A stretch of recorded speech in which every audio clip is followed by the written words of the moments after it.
Hello, everyone. Welcome to the live stream for our Network Plus study group. We are 10 minutes from getting started. It's the pre-show part of the stream. We're getting folks in here. We'll probably have notifications go out in about 5 minutes. Everybody will get their tweet and their Facebook, and what soon will go away. Google Plus. I still put things on Google Plus. Can you believe that? But that will all take care of itself in about 9 days. I will no longer be able to do that. Google Plus, of course, going away. Thanks, Google. That half-hearted attempt at a social media presence didn't work out so well. It's a tough market. Tough. It's a tough one. But you folks are here. We don't have to worry about tough markets. We have to worry about getting our study group going. So most of you will get notifications in about 4 minutes. And, well, you say good riddance. I guess it was sort of, they didn't really put their heart into it. I thought there were some really good aspects to Google+. I thought the community aspect of Google+ was really, really good. They were really good at building all of that up. And then, yeah, people are saying, can we keep Google+, get rid of Facebook? No, we can't, as much as we would like to. Doesn't work that way. That's a weird market, isn't it? It's an unusual market to work through.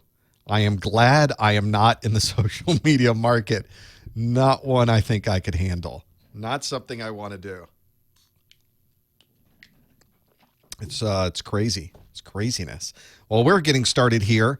I think things are working. We've got our study group rewind question is up at professormesser.com/QA. If you're watching this on a replay, obviously you won't be able to follow along with the live Q&A. If you are here live, go to professormesser.com/live and we'll talk in the chat room. I'm already talking to folks about the poor Google+. The poor, disappointing Google+. And folks are joining. Welcome, everybody. Thanks for being here. We're going to start our Q&A in about 7.5 minutes. We've got recording going here. I have recording going here. That's my sanity check. I'll know I tell you this every time because it's me. It's like starting up an airplane. Like I'm going to touch the button. I know the button's pushed down. I'm going to touch it and say it and know that it happened. So we are recording in front of me. We are recording down here. People sometimes ask, what's the swirly Cylon looking thing down here? That's my recordings. That's a recording system that records all of this. My thoughts on studying for Network Plus and CCENT at the same time. Better to just separate. They're two completely different exams with a completely different approach. And I would separate out. In fact, I'd start with Network Plus, get all of that down, take the test, pass that exam, and then what you'll find is your CCENT will be so much easier at that point because a lot of the fundamentals have been taken care of. And quite honestly, a lot of people think those are similar exams. They're not similar at all. Those are completely different exams in approach, in content. People think it's all the same thing. It is not even close to being the same thing. For example, we really go into a lot with cabling in Network Plus. We talk a lot about copper cabling. We talk a lot about fiber. We talk about the connectors. We talk about what's supported over those. You really don't get much of that at all on the CCENT. There's talks of VPNs and that type of thing on Network Plus. There's none of that on the CCNT. So there's quite a different approach there. Plus, the CCNT has a completely different set of requirements associated with it. It's much more advanced exam with lots more hands-on, a lot of those things. So that's the way it goes. That's the way it works with all of those. Yes, all of Google's tried a number of social media things that they've purchased and have closed already, and I was on all of them. And so much for that. So possible to get a job on just having the Network Plus alone. I'm not sure why this is sort of it's not kind of an odd question. It's possible to get a job without any experience or any type of professional anything. It's possible to walk in and get a job from somebody who wants to pay the bare minimum and will teach you as you go. So they don't want you to have a formal education or industry certifications or any experience. So yeah, it's possible. Is it possible just to have Network Plus alone? Yes. But why would you do that? Why wouldn't you go get a formal education and industry certifications and go to user group meetings and become friends with the people in the industry and get to know people in the different areas of those companies and then go get a job. It's not any one thing. There's no one thing that's going to get you a job. There's no, people say experience is the most important thing. Is it? Sometimes it isn't. Sometimes it is, but sometimes it isn't. So there's no one thing you can point to and say 100% of the time, this is what you have to do to get a job. It's a combination of things. You have to put together the best possible combination of things to present to somebody. You have to have great stories. You have to talk about your home lab. You have to talk about what you've done in the industry. You have to talk about experiences you've had. And sometimes things have nothing to do with technology. I've had conversations with people that would come in and we talk about, what do you like to do with your spare time? What type of things do you do? What type of organizations do you work with? What type of things do you do at home? What type of entertainment? What type of, just whatever it is. So you never know. You never know what any one thing is going to be.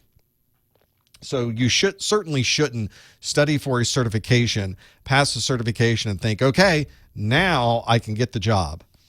Well, it certainly helps, but that's not why you got the certification, was it? Because if it was, you were doing the certification for the wrong reason. So that's why. Well, that was a long sort of involved thing, wasn't it? It's a bit of a straw man that constantly shows up that, okay, I've got my certification, so now I can get a job. Well, nobody's ever said that, ever in the history of ever. So I don't know. Hello, Kissimmee. Welcome. Kissimmee, Florida, checking in. We can do that. Oh, got through A+, working on Network Plus tomorrow. So this will be the last run, Matthew, for your exam tomorrow. Do you think bachelor's degrees give a good foundation for newbies? Oh boy, there's a whole set of conversations we can have about traditional education and how they miscategorize information technology and how there is not a lot of good IT-related foundations out there in a traditional bachelor's degree. So you have to go get a bachelor's degree, not because you think they're going to give you a good IT education, because as far as traditional state type schools, they just don't get it. They do not get it. What is all this Florida here? Tampa's here, Orlando's here, Kissimmee's here. I'm sure Alpha will be checking in a moment. They're always here. All of these. Rumors on networking disappearing. Who says this? I see these articles from time to time. They say, oh, well, traditional PCs are going away. Networking is disappearing. No, it's not. Nope. Oh, boy. That's somebody who's definitely not in the industry. They're trying to figure it out. Lakeland is here. See what I mean? Orlando. That's halfway between Midway and Quincy. What is halfway between Midway and Quincy? Not a lot here on Highway 90. There's but I got kinfolk in Quincy, as we like to say, so I go there quite a bit, and Midway, as it turns out. You never know exactly what you're going to run into. Thanks for being here in the pre-show. We're going to start in about a minute and 10 seconds. Missouri's here. Welcome. Hopefully you guys aren't too snowed in there. Phoenix is here. Hopefully you guys aren't too snowed in. They're in Phoenix. Newport, Tennessee here. Very nice. Garland, Texas. Very nice. I haven't been to Texas in a while. I need to get back there. Is there lots of snow in Phoenix? Is there? Finally, the Canadians are here. Mrs. Professor Messer will be glad to hear that, Alberta. Nick is in Alberta. We got to get up there shortly to see the other side of the family, the other kinfolk there. Oh, Australia, Townsville. India is here. Baltimore, Miami Lakes. There you go. That's Mrs. Professor Messer's home base. My original home base, Monticello, Florida. Yes, which still, that whole county doesn't have a red light yet. We got some flashing red lights, flashing yellows. We got those. No, we don't have a red, yellow, green light. Not yet. Working on that. Maybe soon. You never know. Am I getting ready to unload a new set of videos for the A+ cert? I already have. There's 40 of them out there already. So there's always new ones coming. You need to sign up. You need to subscribe to the YouTube channel. Smash the button, whatever the kids are saying these days. Let's do a study group, shall we? Let's get started, everybody. Top of the hour. Here we go. Hello, everyone. Welcome to our first Network Plus study group of the year. It's January of 2019. That's not the right camera. That's the right camera. Hi, everybody. Now you can see my face. My name's James Messer. I'm going to be your host for this next hour of Q&A here at the Professor Messer Network Plus study group. This is an hour where I will ask you questions about Network Plus, and then you will online be able to answer these questions. It's like magic, really. Who would not want to do something like this? We've got a lot to go through. I'm going to quickly go through these announcements, and we'll get right into the Q&A. I'll explain all of that. I'll even answer some questions that have popped up in the chat since we have been going. By the way, if you are watching over on the YouTube, you notice there's no chat. What is he talking about? It's over on the Professor Messer website at professormesser.com/live. If you do that, you'll be able to participate. I'm watching the chat go by. The folks that were in India and Australia and DC and Toronto, Fort Worth, Chattanooga, Daytona, Texas, Louisiana, they're all there. We'd love to have you there as well. And I'm watching this go by. I'll answer questions as they're going by as well. In the second hour, we finish the Q&A, and I'll just take calls, phone calls. You can put questions in the chat. There's plenty there to do. We'll talk all about that. We're able to do this thanks to your support. Of course, I do provide you with a Network Plus question of the week on my Twitter streams. Go to professormesser.com/Twitter to subscribe, sign up, click the button, do all those things. And of course, all of my Network Plus videos are on YouTube. Every single one of my Network Plus videos, my entire course, everything is out there, all for free. You don't have to register. It's not behind a paywall. I don't want your email address. People have asked me that this last week, thinking that there's a catch there. There isn't. I just put them out there and you can watch them. That's it. That is our agreement. I get to provide the videos to you and you can just watch them whenever you would like. The entire course is there. I hide nothing. There's nothing back here. There's nothing behind me that you don't have available. It's all out there. There is an offline version of the course though. So some people like to have an offline version and I sell that version. You can buy a video version of that. You can buy an audio only version of that. My course notes are available for that. We'll talk about all that later. Enough of the details of that. But if you want to learn more, you can go to professormesser.com/getnetplus. There are also Network Plus questions and answers out on the website at professormesser.com/popquiz. So there are A+ questions, Network Plus questions, Security Plus questions. They're all up to date. They're all out there. I'll tell you in just a moment how you can participate live. But while you're not here live, you can always go to professormesser.com/popquiz. I have a video version of this study group available for you to watch whenever you would like on my website. You can go and see the entire video there. Some of you, though, like an audio version. You're driving in your car. You have a podcast app. You just want it to show up automatically. So as you're browsing through all of the things you could listen to, this study group will be there. You can subscribe with your podcast app or listen from this same page at professormesser.com/podcast. You can go there and find my podcasts for the A+ study group, Network Plus study group, Security Plus study group. We've got years of podcasts out there. So much information, so many details. You can go out there and get everything. Also, I'll let you know, some of you don't even realize that after this study group is over, the entire study group is indexed to an exact timestamp over on YouTube. So if you're looking at the YouTube video description, the entire timestamp is there. Some people will sometimes wonder, I heard somebody ask a question about something. I can't remember when or where it was. Well, we have a summary of all of that here. And you can, of course, go to any question or any answer there as well. So plenty to deal with. Some of you are already asking, how do I get the Q&A? We'll talk about that in just a moment. Earlier in the chat room, somebody was asking about Network Plus because we were talking about how A+ had a brand new exam that was released literally yesterday. It was yesterday they came out with a new version. And some of you were asking, oh, is there going to be a new Network Plus version? Well, not anytime soon. The current version of Network Plus is the N10-007. It was released on March the 1st of last year. So it's not even a year old yet. So usually you see about a 3-year cycle on these things. So you have another 2 years, probably plus another 6 months. So another 2.5 years before you would ever see the current exam retired. It's 90 minutes, a maximum of 90 questions. You get multiple choice questions and something that CompTIA calls performance-based questions. So we'll see some of that out there as well. I'm going to ask you both performance-based questions and multiple choice questions today.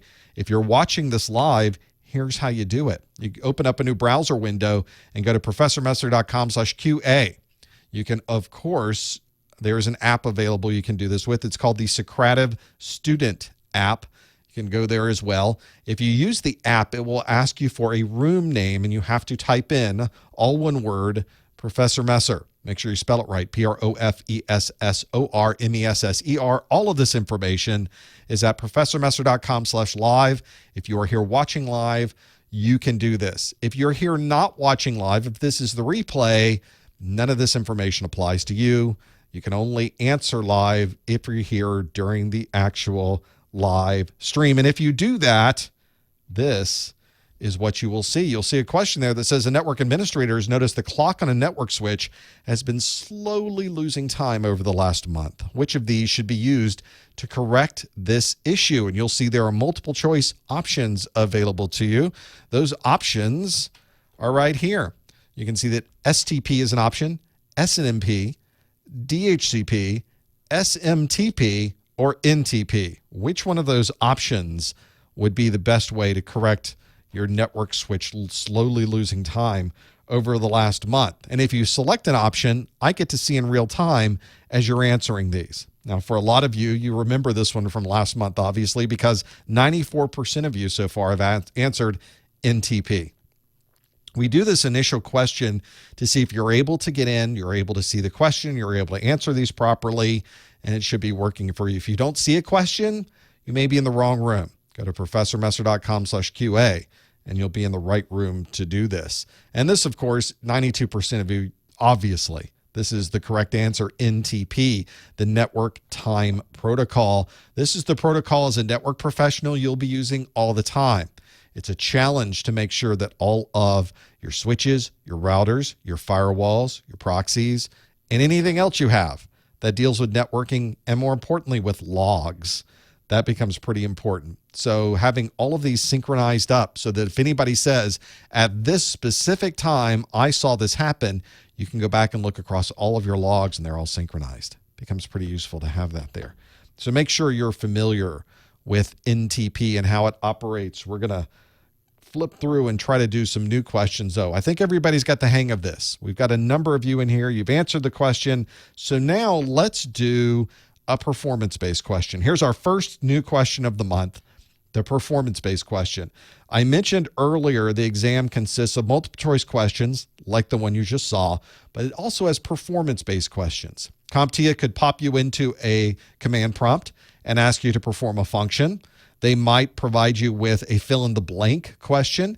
It could be a question that makes you match things.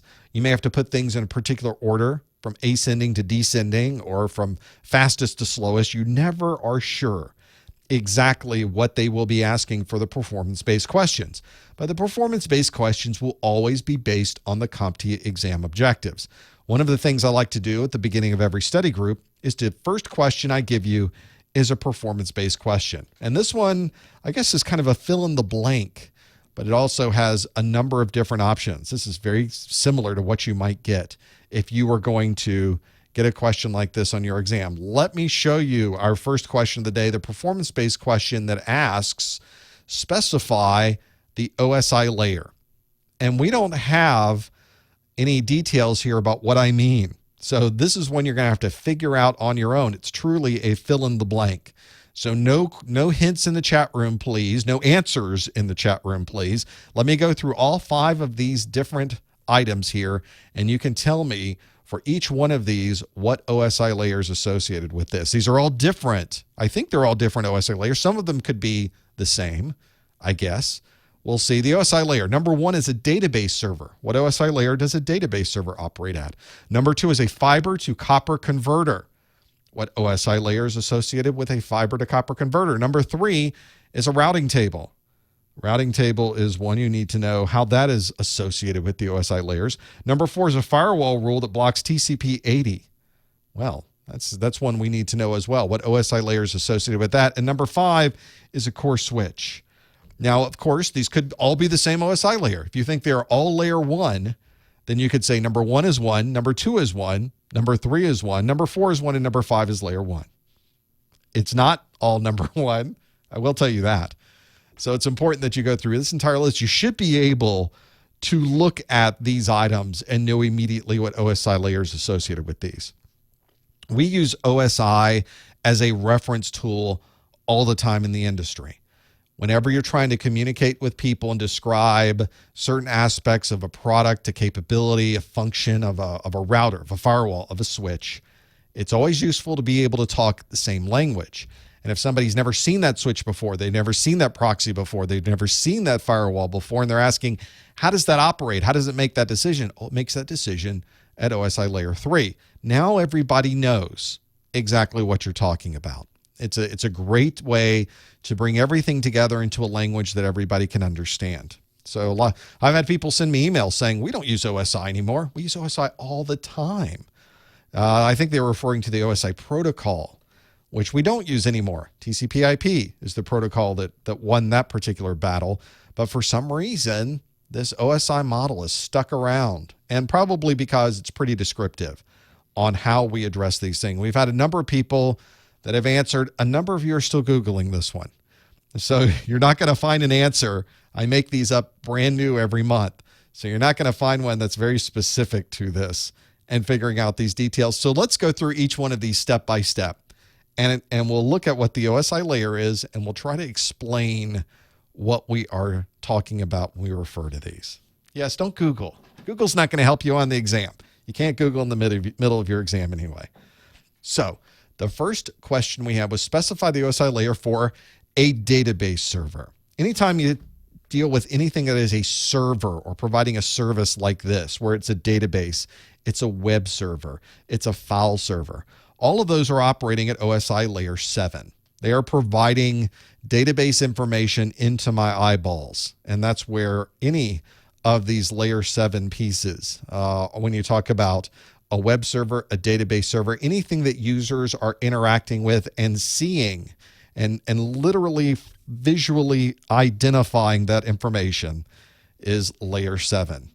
This is an important consideration when you're talking to somebody about a layer 7 issue. We're really talking about an application problem. So that's what we're referring to with that database server.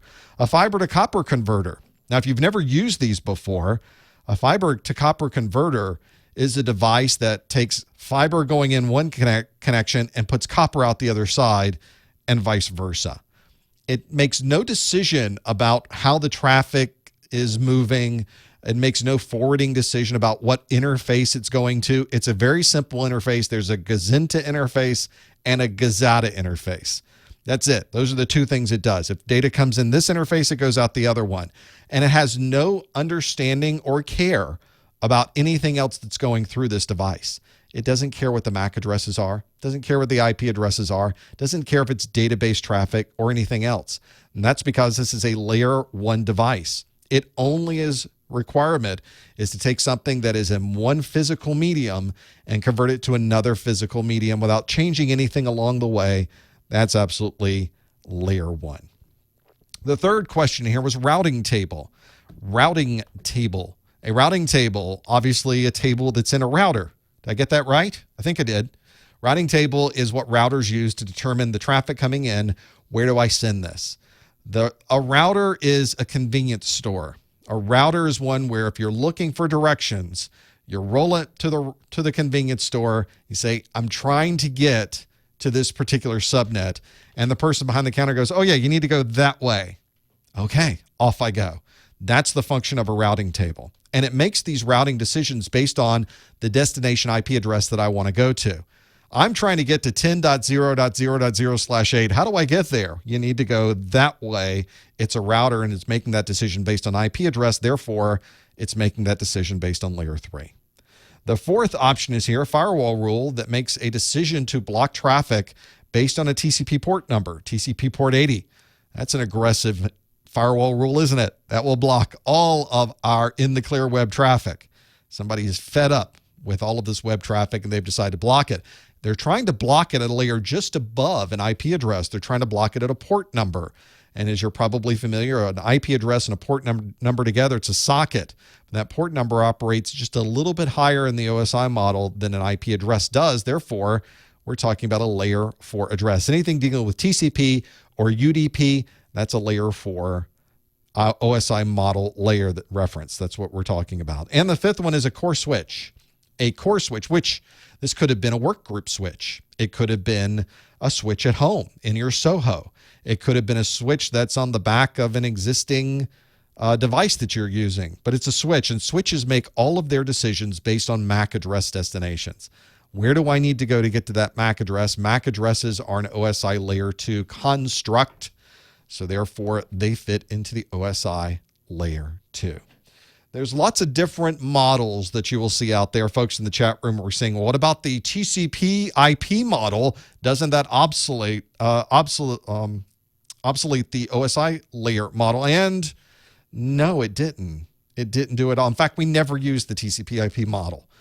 And the latest Network Plus, I don't even think includes it. I'm trying to remember right off the top of my head if that's the case. There aren't a lot of people that are still teaching the TCP IP model because we just don't use it. It doesn't apply. Does it fit better into the type of traffic going back and forth? Actually, it doesn't. Actually, it's fewer layers, and the fewer layers sort of conglomerate everything into a single stack. It makes it actually more difficult to describe what's going on. So we still use the OSI model. We do not talk about the TCP IP model in the world. The only place you'll see it's in a classroom. And as you've probably seen, less conversations about it in a classroom, as it turns out, because we just don't use it. It's interesting. It's an interesting model. I get it. It correlates to TCP IP. I understand the reference. It's just that it never became popular for whatever reason. So there's our answers. Database server, OSI layer 7. Fiber to copper converter, OSI layer 1. Routing table, layer 3. Firewall rule that blocks TCP IP 80, layer 4. And core switch was layer 2. Hopefully you were able to answer those fill in the blanks for that performance-based question. Whew, that's over. Now on your exam, you're going to get a handful of these performance-based questions straight away. These will be the first set of questions you get on your exam. And you might get a handful of these. You might get 3. You might get 7. You might get a few. We just don't know how many you'll get. It'll be different every time. But the real question is now, how do you handle this? There are some strategies. The one that I often use on exams is I skip over the performance-based questions. CompTIA is an exam that allows you to move to any question at any time. Not all certification exams allow that, but CompTIA does. So I skip over the performance-based questions. I go straight to the multiple choice, and the multiple choice helps jog my memory on things. So as I'm finally through all the multiple choice and I come back to the performance-based questions, oh yeah, I remember even reading about that in another question I got. It helps me a little bit. And then I can focus on the performance-based questions. These can also take a bit of time. They're not all as straightforward and easy as the one we did today. So some of these are very involved. You only have 90 minutes. You might have 90 questions. It's not a lot of time. So watch your time on those as well. It will absolutely take care of some of those times that you'll run into. Let's move to more multiple choice questions. Here's one for you. We're gonna now just do multiple choice questions. We're gonna skip over the rest of our performance-based questions, just like I said, and we're going to go through that. So the question is, what type of network is best described as a star topology? What type of network is best described as a star topology? I'll talk about why I did this question earlier. This is a multiple choice question. No answering in the chat room, no hints in the chat room, and stop Googling your star topology. Your possible answers are A, switched Ethernet. B, serial WAN. C is a controller area network. D is a wireless mesh. And E is a fault-tolerant WAN. So what type of network is best described as a star topology? Is it switched Ethernet, serial WAN, controller area network, wireless mesh, and fault-tolerant WAN? Hopefully you know those possible answers. If you think you do, you can go to professormesser.com/QA and you can answer that right there. You can answer this if you're live. Now, if you're watching this in the replay, you can just follow along with us. So that might help you as well for all of these. Now, I'm going to pull up a website to answer some questions from the chat room to see if I can get this down, see if I can find this piece of information. So one of the things that CompTIA provides is a frequently asked question on their performance-based questions. It's right on their website. Here it is. Let's see if I can make that. So their performance-based questions, frequently asked question, and one of those questions is partial credit given if I answer part of a performance-based question correctly. And they say there might occasionally be a question for which partial credit is offered. However, exam questions are confidential to CompTIA, so no further information can be provided regarding what questions may offer partial credit. So we just don't know. Now, that is a bit of a walk back over what this is a different answer, actually, than what used to be there. The answer originally was one that said, yeah, you're probably not going to get partial credit. Pretty rare that you would ever see partial credit. I can't believe we would ever be in a case where you might see a case where partial credit would be given. Well, they've come off of that a bit. And they've said, okay, well, there may occasionally be a question on which partial credit is offered. So the answer to that question is don't count on it. And like anything else in the exam, you have no idea how the exam is graded. So it's not going to help you very much to try to figure out how I'm going to answer, how the grading's going. Don't worry about the grading. Just do the best you can. And whatever happens at the end, you're not going to know what you got right and what you got wrong anyway. So that's what you need to focus on, is those pieces. So hopefully that would provide those things. The link on that is I went to Google and typed in CompTIA partial credit performance-based question. There you go. That was my detailed research, my years of Googling skill that brought us to that page. I happen to know the page was there, which helped. So that's one thing that I think does help when you go through all of those. Hopefully that would help you as well when you go through those, figuring out. So let's go back to the question, which asked, what type of network is best described as a star topology? And you answered 52%, just over half, answered switched Ethernet. We also have a number of you that answered serial WAN at 7%. 11% of you said controller area network, 24% said wireless mesh, and 5% said a fault-tolerant WAN. Well, star topology, that's one we absolutely need to know about, these star topologies. I need to tell you a little more about star topologies. Get that detail here. Would help if my screen showed you what a star topology was, though, so I can give you an idea of what that looks like. Here we go. Let me show you a star topology. Here's what one looks like.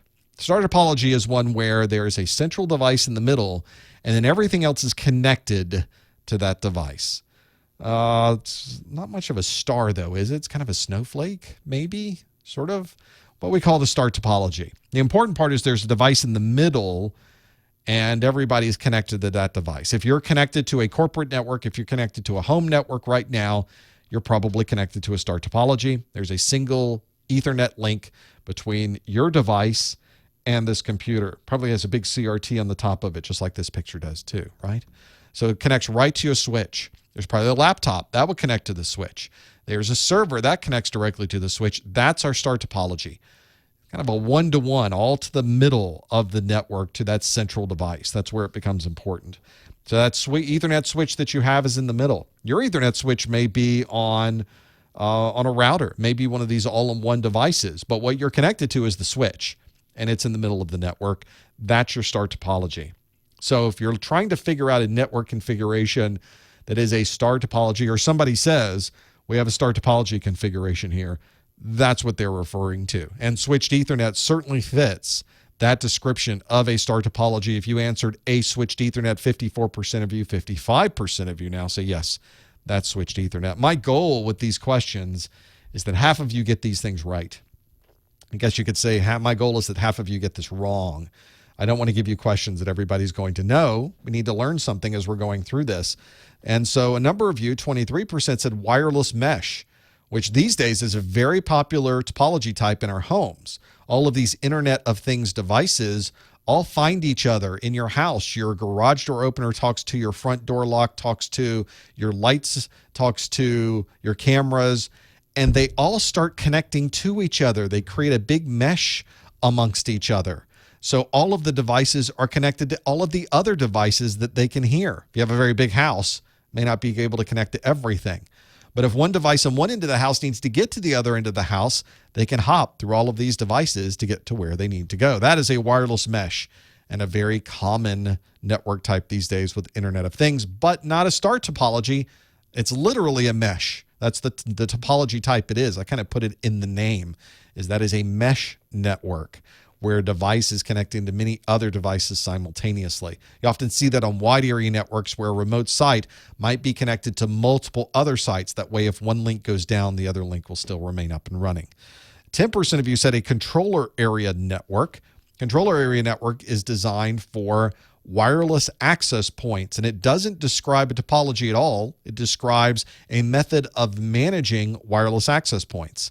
So a controller area network is more of a description of a function rather than a description of a topology, although it certainly is a type of network and very common. If you have tens or even hundreds or even thousands of access points, a controller area network is what you're going to be using to manage all of those devices. And then kind of a tie for fourth, 6% of you said serial WAN. And a serial WAN is generally a point-to-point connection. It's two devices communicating to each other, and that's it. That is not a star. That's just a single line there between 2 points. There's no star about that at all. And a fault-tolerant WAN is, again, more of a mesh, as we just described, where a site is connecting to multiple other locations. The best description here, as the question asks, what type of network is best described as a star topology, and really the only one that applies in this case is a switched Ethernet. Hopefully you were able to follow along with those. And knowing those topology types, the star, the bus, the ring, those are common network types we use today on our network. So it's important if you're designing a network or trying to understand the advantages or disadvantages between different topology types, you need to understand those fundamentals, and they are absolutely part of the Network Plus exam objectives. Let's do another question.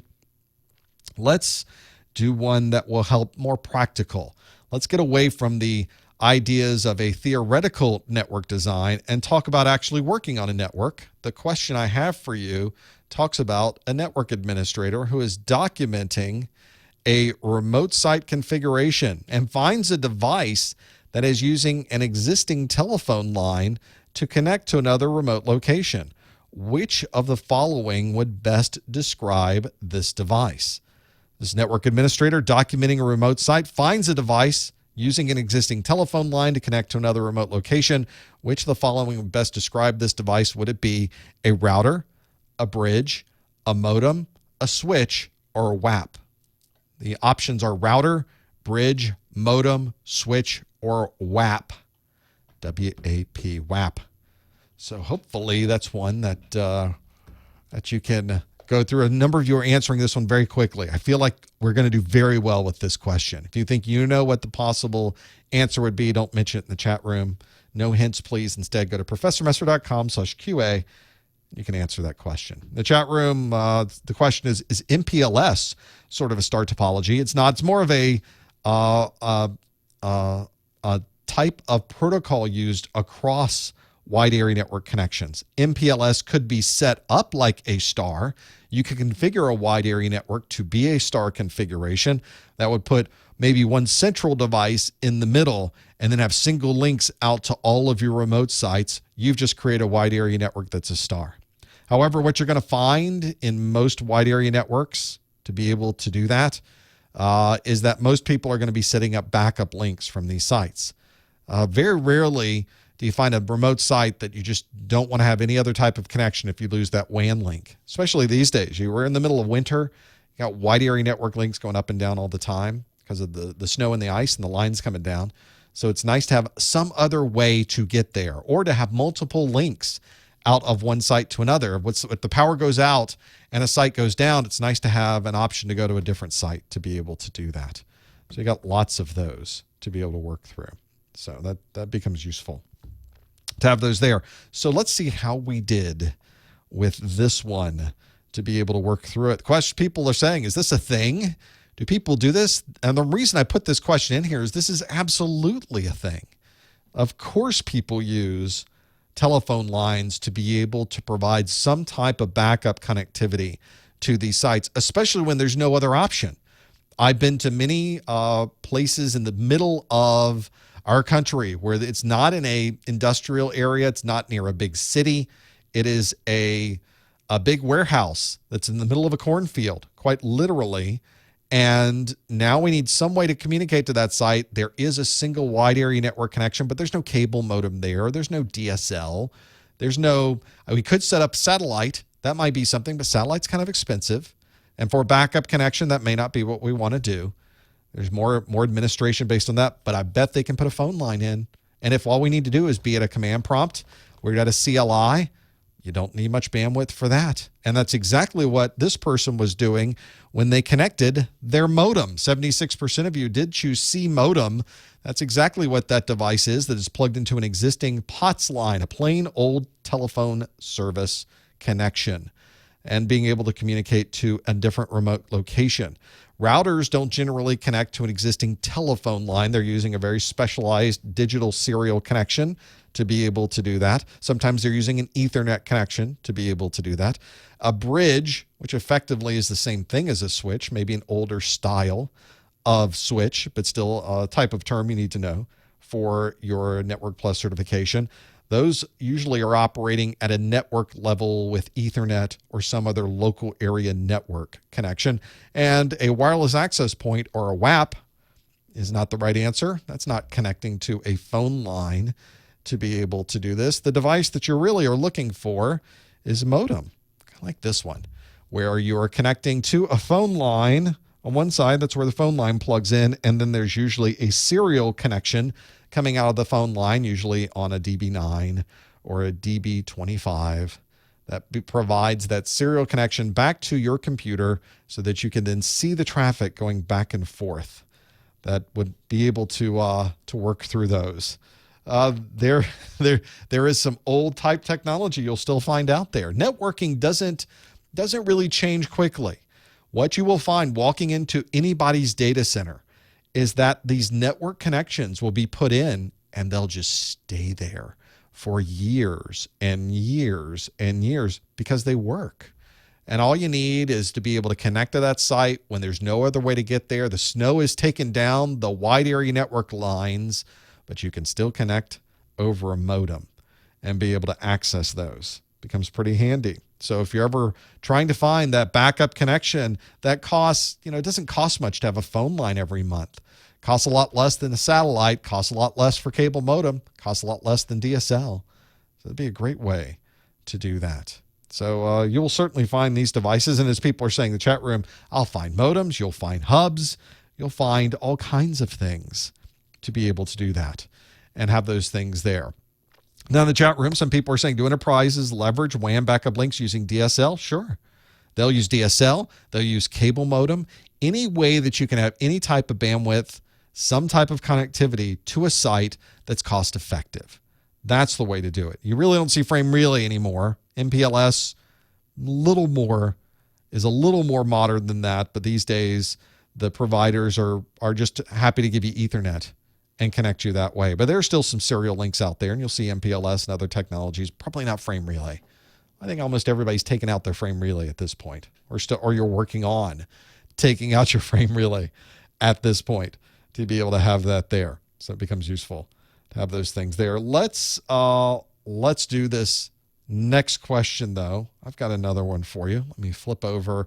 As you can see, just a summary. Modem was the right answer for this one, and 74% of you got that one right. So well done with this. I've got another question for you in just a moment. Very quickly, though, I want to tell you about my course notes. For those of you that have watched all my videos, they are chock full of information. Every single bit of information you would need from the entire CompTIA exam objectives are in my videos. And so I've got a great amount of detail. I've got charts, I've got graphs, I've got plenty of text, I've got a huge amount of information.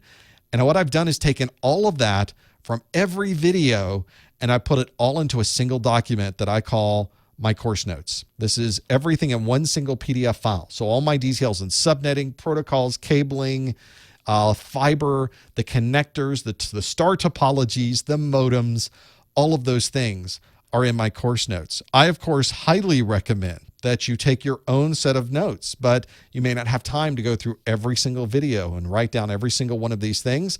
So I've already done it for you. In fact, here's the PDF version of the course notes on I've got this up. It's two screens at a time so you can see this. Over 65, I think it's 66 pages for these course notes, and they go through every single video.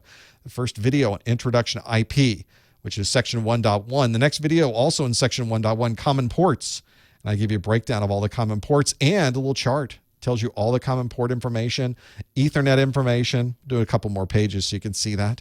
Topologies, broadcasts, VLANs, trunking, dynamic routing, all of those details. It's all in here. All of these sets of notes. So feel free, if you're someone who is looking for a good set of notes, this might be what you're looking for. Go to professormesser.com/NPCN7 for my Network Plus Course Note 7. There is also links from the pull-down menus right there at the top of the screen. You can find all of those course notes right there. And of course, every dollar of this goes back to helping keep everything running here at the website. All of my video courses are available for free. This is how we keep the lights on. And I don't take donations. I prefer that you get something for your money. So hopefully this is a good exchange.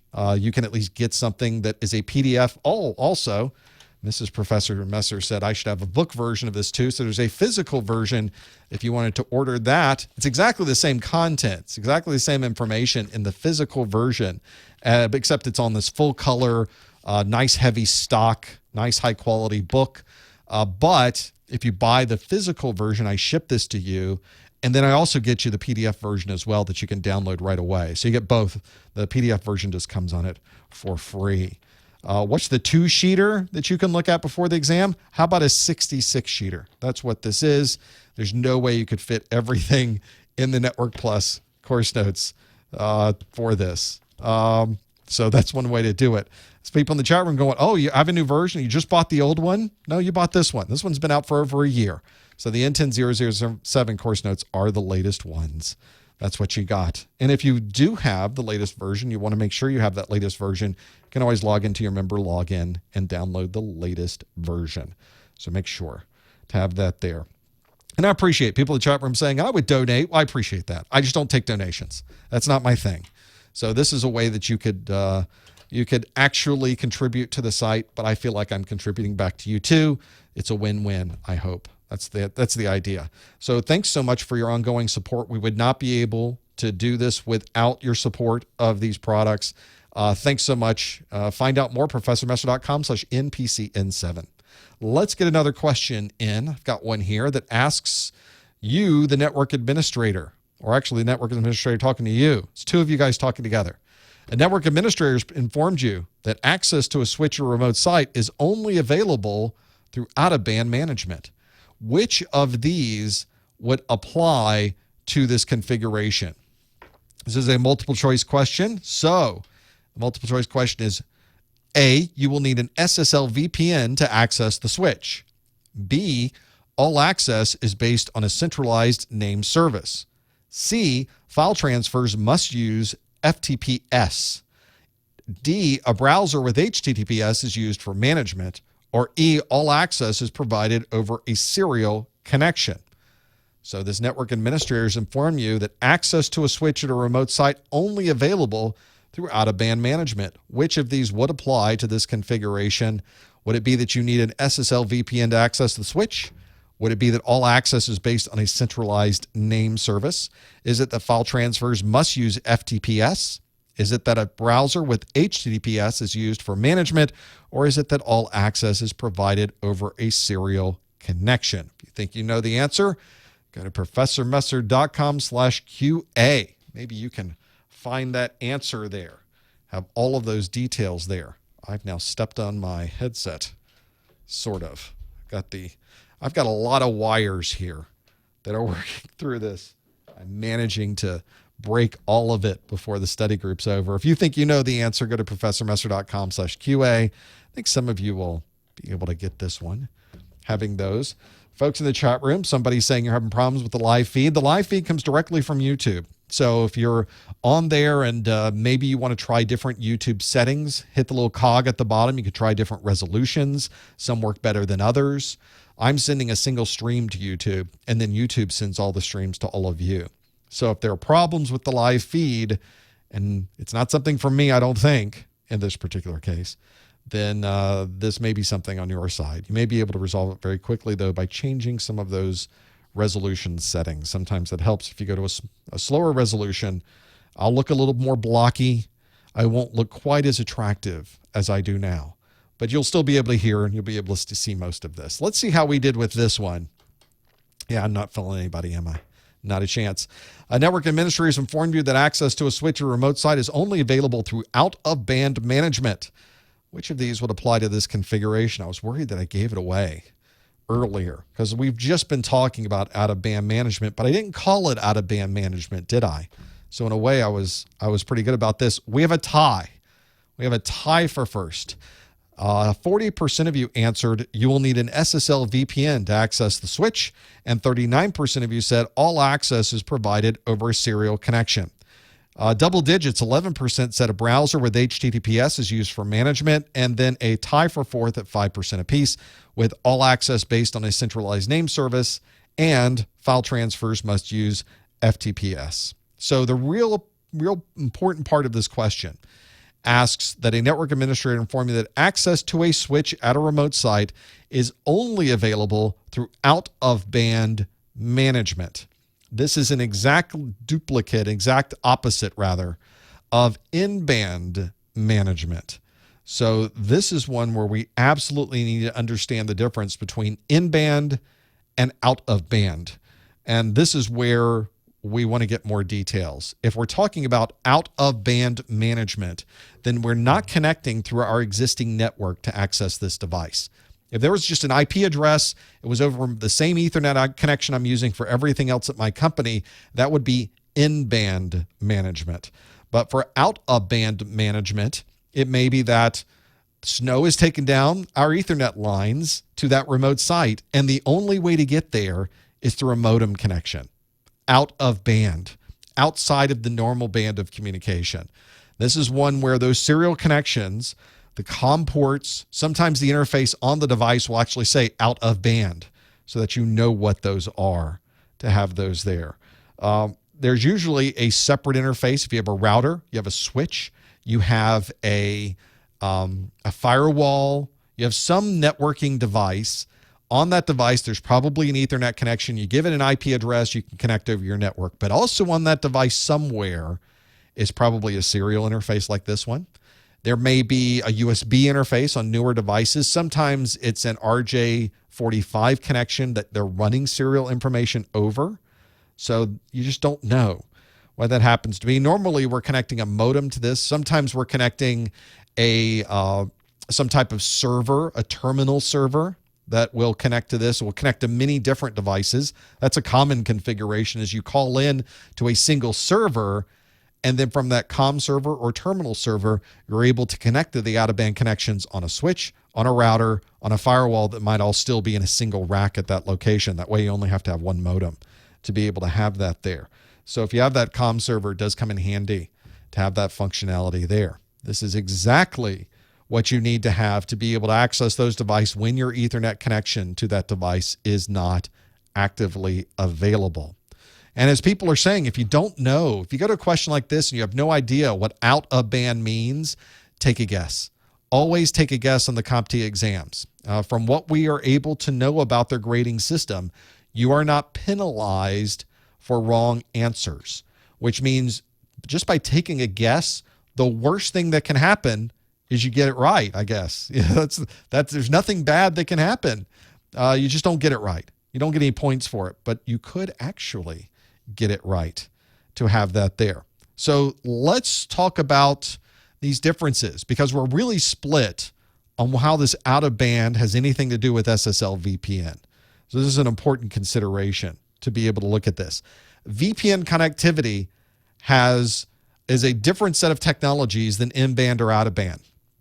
You could connect to an in-band connection over your Ethernet connection.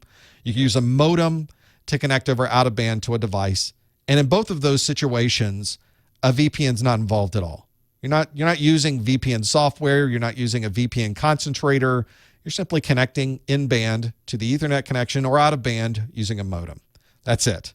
Now, the part that whenever you start looking at VPNs, now sometimes when you're at a remote site and you need some type of protection over maybe you're in a coffee shop and you need some type of encryption of that communication, if you want to connect to a device in band, but you want some additional encryption over that in-band connection, then you'll probably use a VPN to do that. But those are two mutually exclusive technologies. You certainly don't have to use a VPN. And if you're inside of your company, you probably aren't using a VPN to connect to an in-band device connection.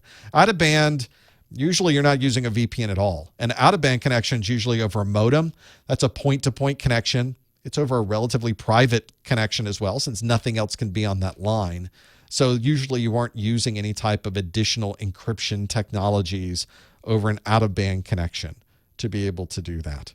So there is no relationship between in-band or out-of-band and using a VPN, which those are two different use cases. Can you combine them? In some cases you can, but they're not needed. They're two completely different things to be able to do that. So hopefully that will help you, not just with understanding out-of-band connectivity and VPNs, but understanding how do you answer these questions. So before you go through this and having this there, before you go through the process of trying to figure out what all these things are, if you're getting to the end of your exam and you've got questions you just haven't answered, if nothing else, you now know, go answer the questions. Put all of them as A. So that may be one of those, to have those there. That's an important consideration. Out of band, so people in the chat room, so out of band means the connections don't use Ethernet? No. Out of band means that you're connecting to this device outside of your normal communication method inside of your organization, which is probably using TCP/IP. So that's it. Important to make that consideration. Out of band usually is a serial connection.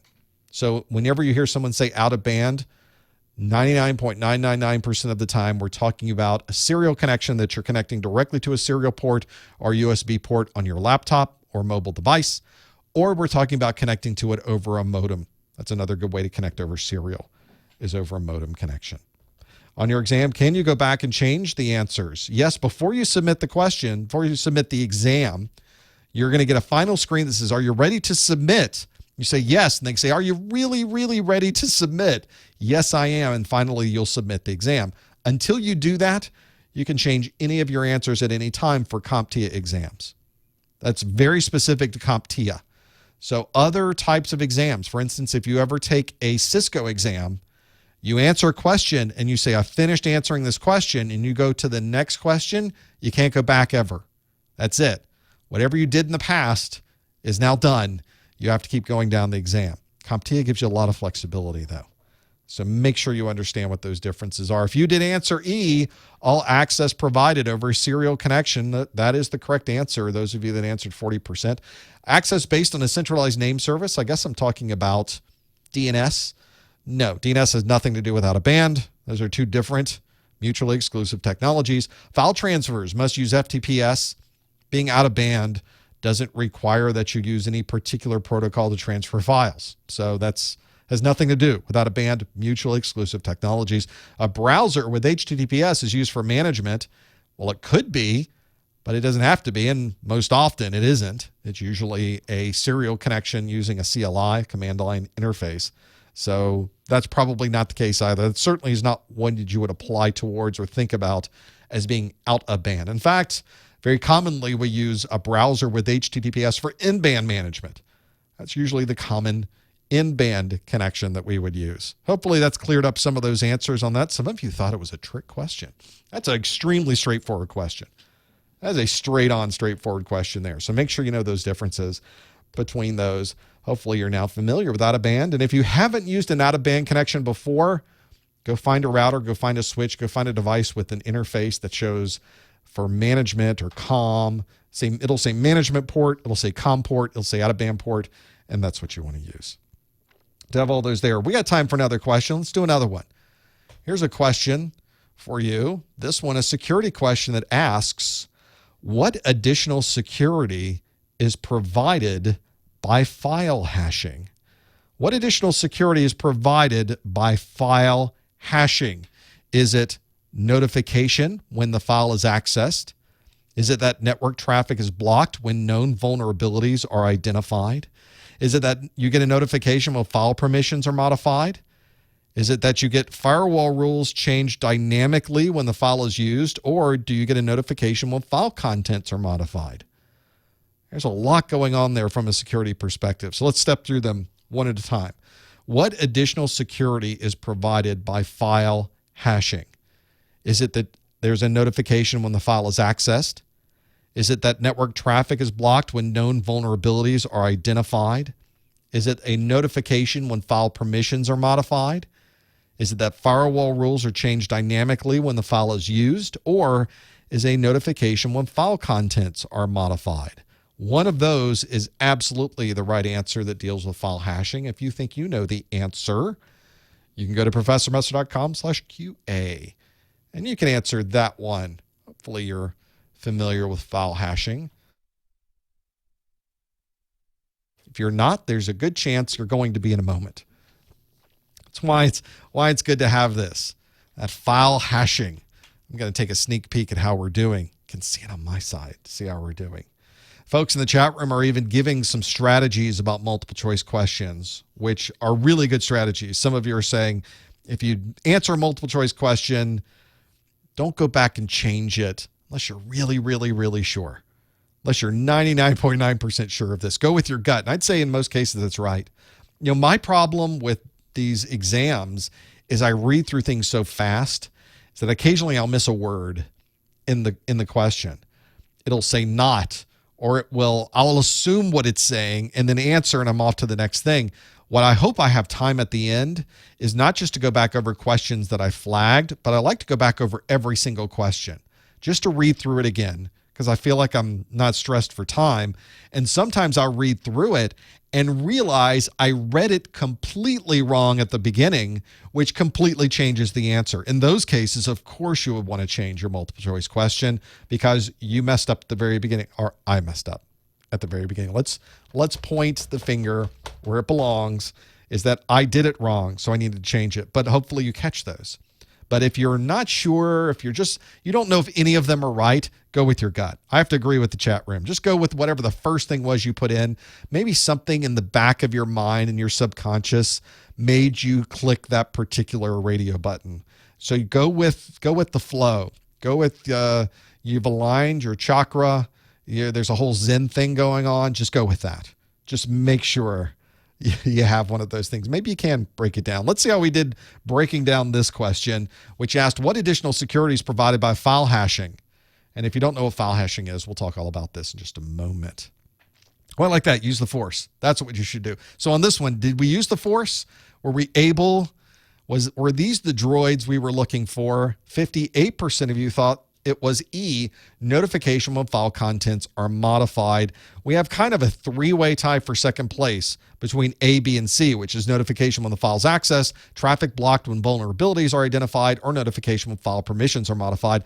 Only 5% said firewall rules change dynamically when the file is used. So this is where we really need to break down what file hashing is. And I think that's where we need to kind of understand more about what a hash is. Sometimes you'll see a hash referred to as a message digest. It's a way of taking any bit of input, whatever it happens to be. It could be a few characters of input. It could be the entire dictionary. It could be every written thing in the world is our input. And what it ultimately comes down and creates is a short string of text. That is a hash. It's a very unique value. So if we put input into this hash algorithm, we get out a string of text. It might be 32 bits, 64 bits, 128 bits, 256 bits of text. It might be 512 bits. Whatever it is, it's always going to be that length of text. It's just this random jumbled bit of information. In fact, there's some hashes here. These are hashes associated with ISOs for Linux. And the hash is these weird set of hexadecimal values here at the beginning. We're representing the hash in hex because that's what we very often do for that. If you download, for instance, this particular Ubuntu version for this desktop, and you download it and you run the same hash algorithm and it matches what's listed on the Ubuntu website, then you know that you've downloaded exactly the same file. If it is not, if something changed somewhere between them posting that hash value on their website, something changed with that file, or it was not downloaded properly, it was corrupted during the download process, or maybe somebody changed something in a file in the ISO itself prior to you downloading it. Maybe they put some malicious software in there and then you downloaded it. And then at the end, you run the same hash algorithm and it doesn't match this value, then you know you do not have the same file that they used when they created their hash value. It's a great way to check integrity. And if you hear hash, you should hear integrity with these. We should know. So how do you know of this download hash value? Well, of course, it should be posted somewhere on their website. In fact, if you're on a website, you're downloading a file and you see that they've got a SHA-256 hash to go along with this, then you know what they were doing there.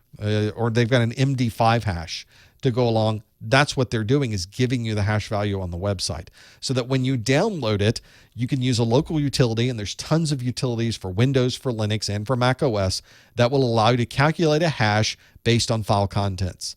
So very easy to do this.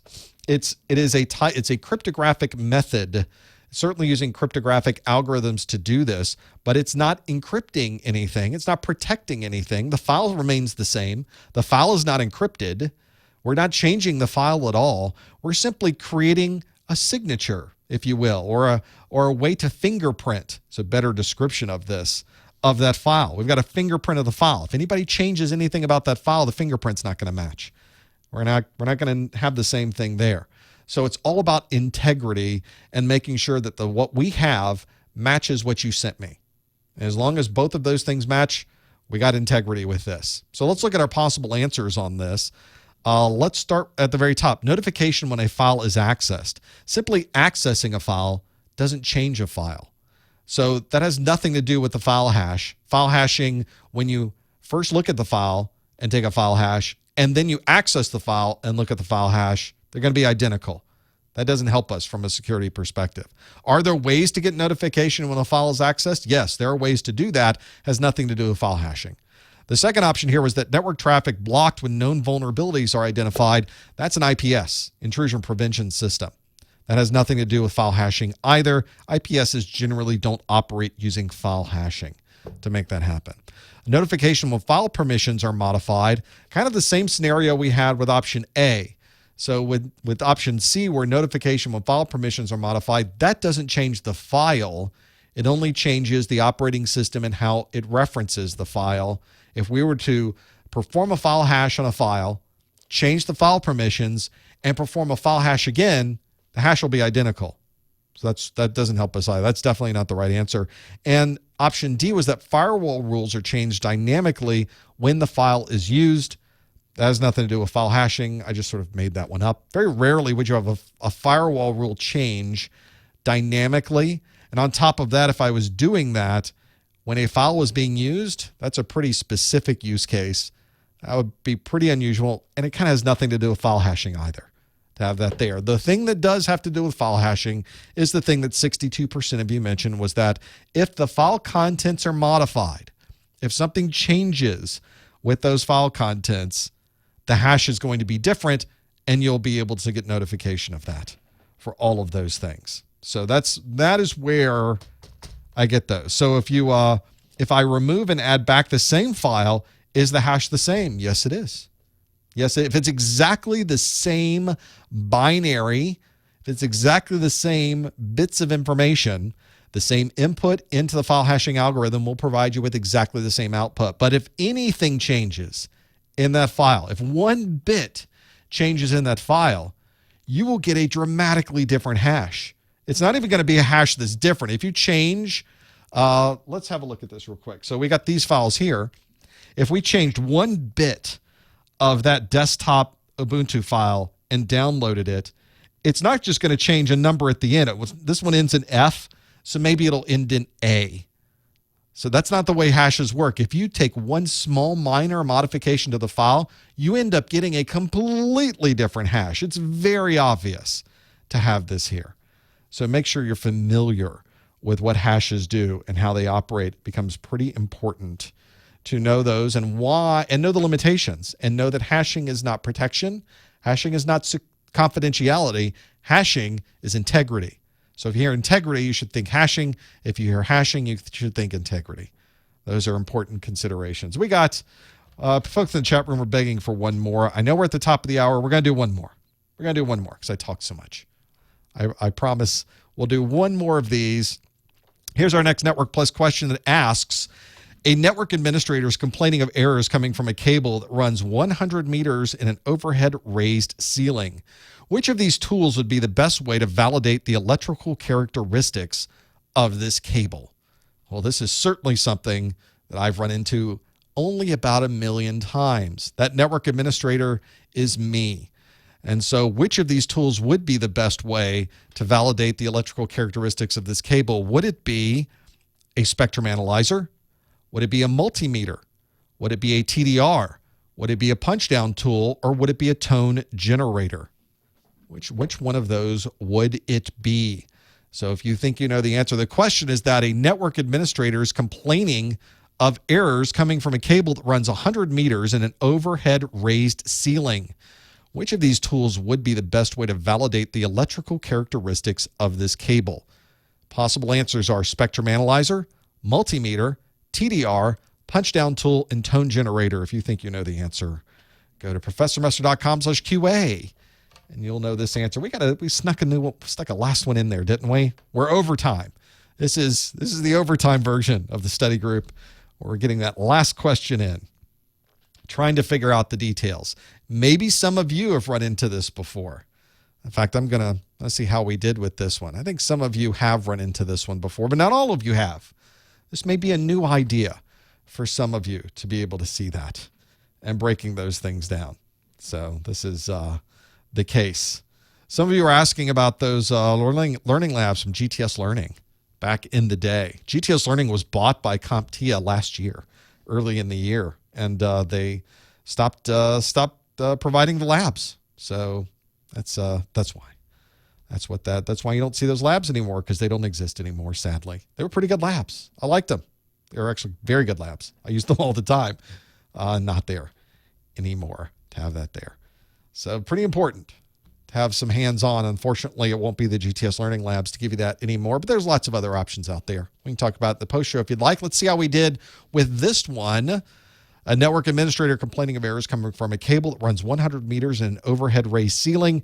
Which of these tools would be the best way to validate the electrical characteristics of the cable? 39% of you said TDR.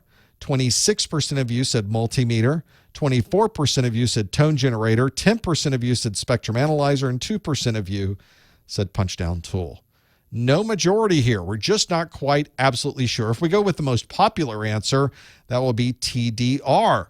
And for those of you that have used a TDR, that is the right answer. Absolutely. A time domain reflectometer, or if you are working with a fiber connection, it would be an optical time domain reflectometer, an OTDR.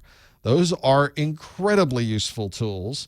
They will tell you so much information about these cables. If you're looking to validate a set of cables, this is the ultimate validation tool. It can tell you how long the cable is. It can tell you if there are any splices in the middle of the cable. It will tell you if there's impedance differences between what these happen to be. It'll tell you how much signal you're losing from one end to the other. And it can certify that the installed cable can actually carry the type of traffic that you plan to put over it. And if there's any breaks or any problems, it'll tell you about those too. In fact, it will tell you how far down the cable the break happens to be, so that you can do that and have all of those pieces there. This is one where if you're trying to get the ultimate validation that a particular cable can carry a type of traffic. You're trying to put gigabit Ethernet traffic over a cable. You're trying to put 10 gig over this cable. This is what you would use to do that. These are not inexpensive devices. A cable tester, which effectively only checks to see if there is an electrical connection from one side to the other, might cost you $10 or $15. A TDR might cost you $500. So there's an enormous difference, but these are devices that are incredibly powerful. And there's a lot of smart circuitry inside of these devices.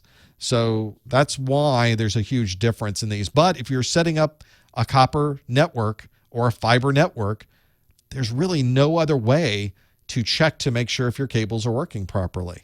So make sure. And as they mentioned in the chat room, yes, once you get into fiber, now you can add on a different premium. The OTDR is absolutely going to be more expensive than the TDR. So if you answered C, which is TDR, 39% of you got that one right. 26% of you said multimeter. Now, why wouldn't it be multimeter? Well, the multimeter can tell us very basic information about a wire. For instance, it'll tell us if a wire has continuity. That's about it. It might provide us a little more of that. It might provide us at least some ohm settings, how much resistance is across a wire. That might be useful. The problem here is this cable runs 100 meters in a raised ceiling. So how do I put the two ends of a multimeter, one on one end of the cable and then the other one's 100 meters away? There's no way to use a multimeter. My multimeter probes will not go that length. So that won't work either. So multimeter would not be a good choice here for that. Tone generator is useful for just finding the cable. Tells you absolutely nothing about the electrical characteristics of the cable. All it is a location tool. If you look at my Network Plus videos, I actually do a demonstration right here where I put a bunch of cables here, and one of those cables has a TDR, has a tone generator at the other end, and I'm using the inductive probe to find where the tone is. That's it. That's where it stops. I can't determine anything else about that. A spectrum analyzer would tell us what type of traffic frequencies are being used in a particular medium, such as on copper, fiber, or even wireless, but it doesn't tell us any other electrical characteristics about the cable, really telling us about what is on the cable already. And a punch-down tool is used to physically connect the ends of the cable to a punch-down block. That is a non-powered, that's a hammer, for lack of a better description. That's hammering that wire into the punch-down block. It's a high-tech hammer, and it has nothing to do with electrical characteristics. It is a very simple tool, but an incredibly important one for those punch-down configurations. So if you answered C, TDR, that's the right answer. In fact, TDR is our word of the month. If you're watching this study group for continuing education credit and you would like to be able to have me send you a digitally signed email that says you must have watched this because you sat through this entire thing and you got to this last question and you figured out what the word of the month is, well, this is it. But you have to follow these instructions. If you don't follow these instructions, you don't get the digital signature email. This is all part of the CEU process. So go to the top or the bottom of the Professor Messer website. There's a Contact Us link. Use that Contact Us link. Put your name, put your email address. Otherwise, I won't know what name to put on it, and I won't know where to send it. There's also a subject line, and if you would please put that this is the January 2019 Network Plus study group, that helps me a little bit. And then put a message in there. Any message you'd like. I'm the one reading these, so if you want to put a message to me, you can. Or you can simply put TDR. That's all you have to put in there. If you just put TDR, I'll know what you're talking about, and I'll send those back. It takes me about a week to turn these things around. So if you send this in and 2 hours later you're sending me a message, where's my CEU? Where's my email? You just need to wait another 6 days and 22 hours. And I will be, it takes me a while. I sit down finally and I'm able to go through all of them very quickly, but it usually takes me about a week or so. I try to do them the day of or just after a study group. So you may get turned around in a day. You never know.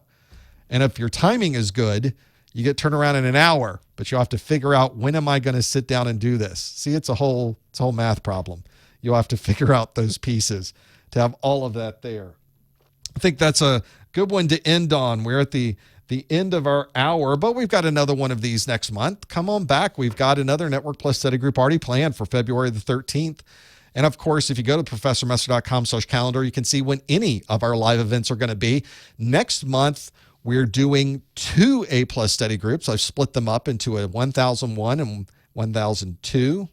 And then we've got Network Plus and Security Plus. So we've added on even more live stream goodness for you next month. Or come back next week. Next week's our Security Plus study group. It's all on the calendar.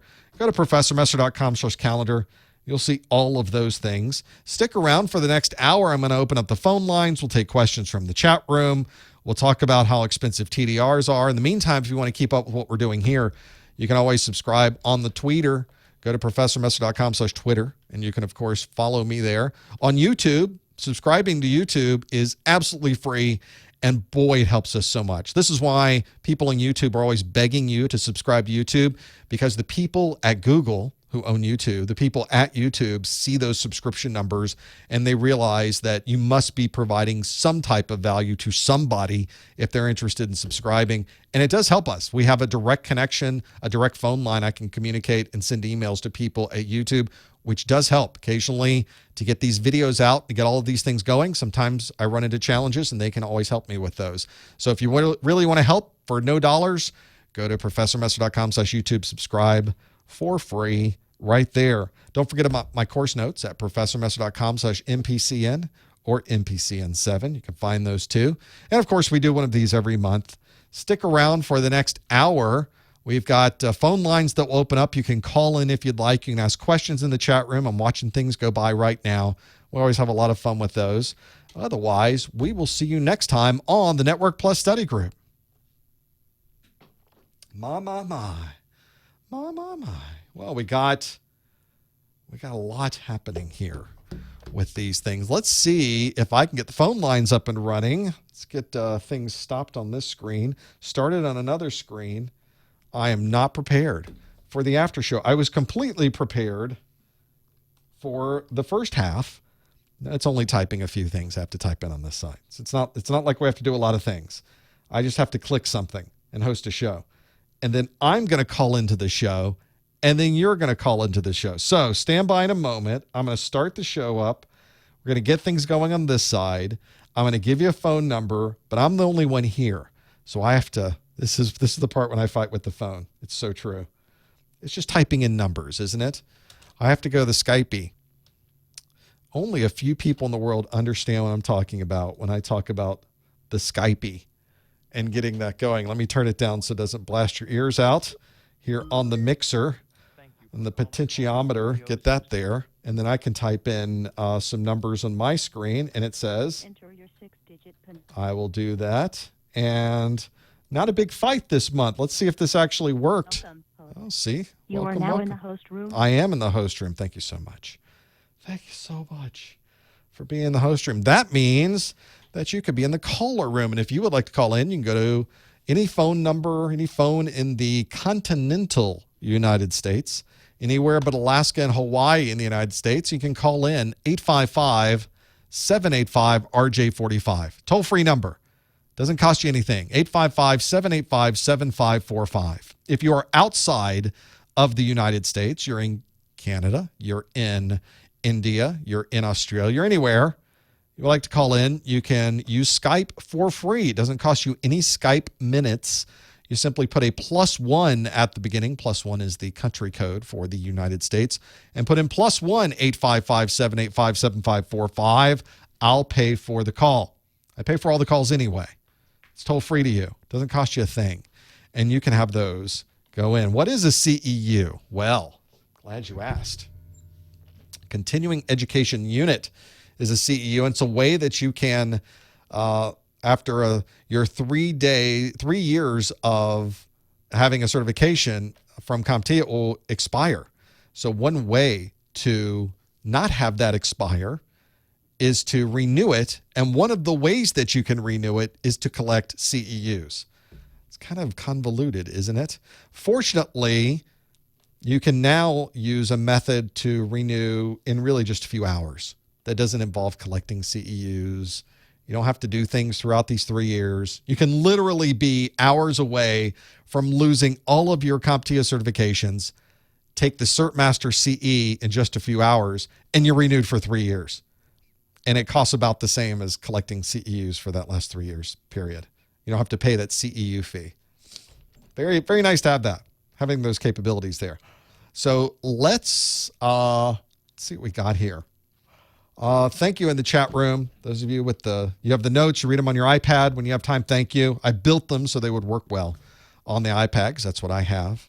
It's a challenge to get the right configuration of settings on the iPad. Folks in the other chat room, which I happen to see, which I rarely look at, but they asked, do we know the name of the website for the Microsoft Virtual Box that's got the virtual machines all ready to go?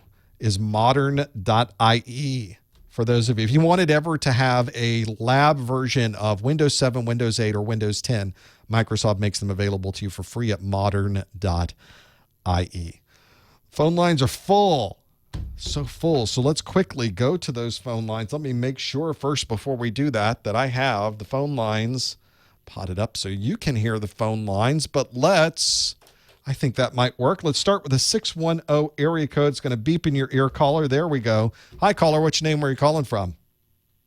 Hey, Professor. My name is Bernie. I'm calling from Pennsylvania. Welcome, Bernie. What can we do for you? Well, this might be more of an A-plus question. But it's open phone lines. Whatever you're pushing, Bernie. I don't have the patience to wait. Okay. Thanks to your help, I passed the 902 on Monday. I'm now A-plus certified. Nice. I'm in my mid-50s making a career change, so I know as far as getting a job, I'm kind of behind the 8 ball. If I were to continue, would you suggest Security Plus or Network Plus for my next step? Oh, this is of course the universal question, which is now, how do I get this job? How many of these certifications do I need? Do I need to do A+, Network Plus, and Security Plus?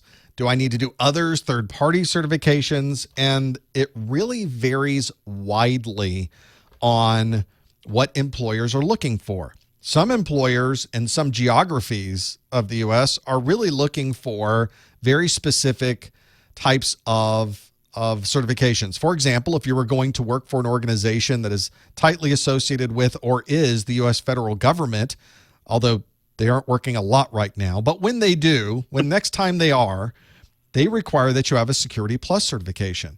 So some people don't even get their A+ and Network Plus if they're going to be doing federal work.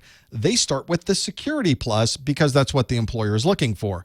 For most anyone else in the world, I probably wouldn't even recommend that. I would recommend either getting your A+ as your entry level, or even better, asking the employer, what do they want? And that probably is your next step, is to do a little bit of research into what are the employers in your area looking for. And you can usually find out a lot about that on the normal employment websites, on the Monsters and the careerbuilder.coms and the dice.coms. Those types of sites can help you understand what those particular employers are looking for. Now, you have even more challenges than just formal education, IT certification, experiences, and those types of things that you can bring into the door, because you're an old guy like me. You're walking in, and ageism, as badly as we wish that this would not be a thing, is totally a thing. There are which is why I brought it up. It's totally a thing. There was a thread I was watching. I don't know whether this was, I will look at so many different things during the week, and I need to make a note of these things when I see them. But this was on the Twitter or the Reddit or somewhere I was reading, where someone was doing a little bit of testing where they were sending in resumes, and they were making the resumes seem like they were just out of college or not or with a few years of experience in the field, and others that had their normal work experience up into their 50s. And they were getting a dramatically different return on the callbacks. It was, I want to say, a 3-to-1 or 4-to-1 difference on the number of callbacks they were getting on the younger, flavored resumes that they were sending in.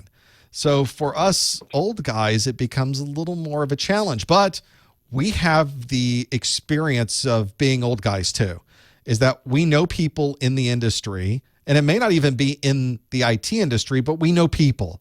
We've been around, and if you're moving from one type of job to another, sometimes you can even take advantage of that. There are a number of people that have been truck drivers that are now working IT in the truck driving corporate office. There are people that were nurses that are now working IT in the hospital. So there are some advantages. There's, of course, enormous advantages for somebody who has knowledge of the actual industry working in the IT for that industry. And you should, of course, be looking at taking advantage of that if at all possible. But we also have the ability to actually talk to people and ask them things too. I highly recommend you go to meetings that are in your area for user groups, Microsoft user group, Cisco user group, whatever it happens to be, VMware user group. Meet those people, get to know them. Occasionally, you'll even have a connection through somebody else. Take advantage of that. Take advantage of your LinkedIn. If you haven't built out a good LinkedIn, now's the time to do it. People like to hire people they know. Even if you don't have the same formal education or the same set of experiences that they might hire for somebody off the street, actually knowing you counts for a lot more than that, because very often we would like somebody we can trust being in this position, maybe even a little better than somebody we know might have a little more knowledge in this, because they know you and they know your skills and they know that you show up. I'm at the point with my family that I'm telling my kids who are now in college and they're getting a degree, and I tell them a lot of times showing up on time, doing the work, it goes a lot farther than almost anything else you happen to be doing. So if you can show an employer that you're willing to do that, sometimes that goes a long way as well. It's a little bit more of a challenge at our age, but it's not insurmountable. And very often having the experience of age can actually provide you with some advantages if you're able to take advantage of those. All right. Thank you very much again. Thanks for the help with the A+. I saw that you now have split it into 2 separate groups. Yep. I hope you're still getting your Xbox time. I a little bit less Xbox time these days. The Division 2 comes out on March 15th. Hopefully I'll be able to get as many things done as possible before then. We'll see what happens.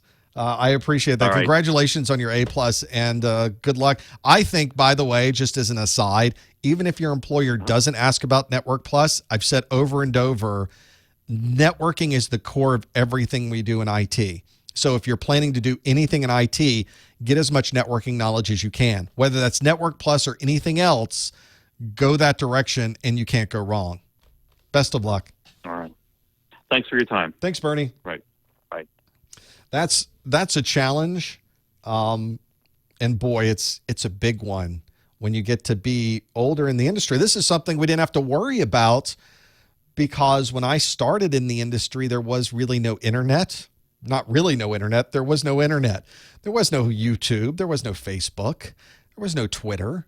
We didn't even have an idea of what the World Wide Web was. I remember using the first browser that was available over dial-up so that we could view NASA's website and the things that they have there. So we're now at a point where the industry has gotten old and we have gotten old. A number of us have. And there are a number of challenges with that. So I wish Bernie the best of luck with doing it. But we have guile. We have cunning. We have children. We are ruthless. Do not discount us because we will get those jobs. Let's go to 803 area code. Hello, caller. What's your name? Where are you calling from? Hey, my name is Carson, and I'm calling from South Carolina. Welcome. What can we do for you? I just wanted. I'm actually in a classroom. We all study Network Plus relatively together. I was wondering what advice and what motivation could you give my classmates and myself to get the best path or best recommendations to earn this Network Plus certification? The Network Plus is a good first step for networking. And as I just said to the previous caller, what I said to Bernie does apply. And I'm speaking as someone who has done desktop administration, server administration, network administration, and then security work on top of that, and then kind of gone into fields of doing this in systems engineering fields for network management, and then ultimately security and next generation firewalls. With every single one of those positions, the network was integral. It was the center. Everything started and ended with the network. And for me, my first foray into networking was learning what was happening across the wire. For me, I felt that I understood it better if I could see the ones and zeros going over the wire. Now, obviously, seeing ones and zeros isn't going to help you, but I had the fortunate, worked with a company that was fortunate enough to have one of the network general sniffers. Now, of course, you can download Wireshark and do this for free. That has amazing capabilities, but it allowed me to really break out what was going on. And if you're trying to decipher how dynamic routing protocols work, understanding what's going on across the wire helps you immensely.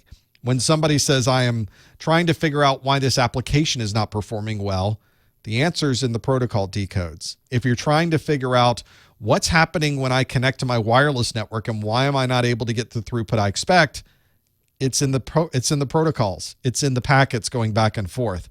So networking, to me, I don't think this is speaking too far out of line, but networking to me is the center of information technology. It's the center of security. These days they call security cybersecurity, which means nothing. I don't even know what that means. They don't either. Nobody else knows what that means. But from a IT perspective, whether you're talking about security, databases, application development, you're talking about managing servers, you're trying to understand how to get these desktops working properly, you're trying to decipher the Microsoft Active Directory configurations, all of that centers back to the network. So whatever you're doing along your skills in your career, that wherever you go, if you're a database administrator, a server administrator, or anything else you're doing, know as much as you can about the network. It is going to extend your function, your capabilities, and how you're able to function across all of these different lines of business and all of these different parts of IT.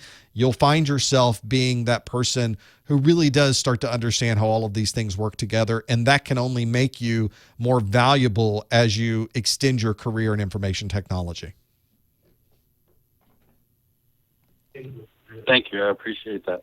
Best of luck with your Network Plus studies. Thank you. The part that is a biggest challenge with kind of understanding what's happening on the wire, not a lot of huge amount of resources available. It's kind of interesting that there isn't more. You really have to find in a lot of different places. But there are plenty of resources out there for Wireshark that can help. A lot of great books available for Wireshark, so make sure you take advantage of those. Back to the phones, the 912 area code. There's your beep caller. What's your name? Where are you calling from? Hi, my name's Andrew, and I'm from Savannah, Georgia. Oh, welcome, Andrew. We're getting a lot of southeast U.S. here, so what can we do for you? I'm in the process of getting a bachelor's in IT through a private uni. Okay. And I'm also studying independently for Network Plus and Security Plus, Net Plus first. A buddy of mine saying that a managed service provider would be pretty good for first job for getting a lot of experience. Do you have any thoughts on that? Like, is there any really good first place to go to learn on the job? There really, when you first get your first job, you're a sponge to everything. You know nothing about nothing, and you're trying to understand how all of this works into what you learned during your formal education and how it applies back to the real world. And if you're in an organization that is a private university or private school, you're probably getting quite a different education in IT than a traditional state college, which state colleges just have not quite yet figured out what IT is. They really have, for the vast majority of them, they're still trying to figure this out. Some universities will put their IT program in the engineering department. Some of them will put it in their communications department. And if you know anything about universities, those are two really different parts of the world. Mm-hmm. Communications is more marketing driven, certainly traditionally marketing driven and copywriting, not copywriting, but writing copy. And then the engineering, obviously, they think about this at a bits and bytes level. Neither of those things, by the way, is IT. Private universities seem to have a little bit more of a grasp on it because they can be a little bit quicker.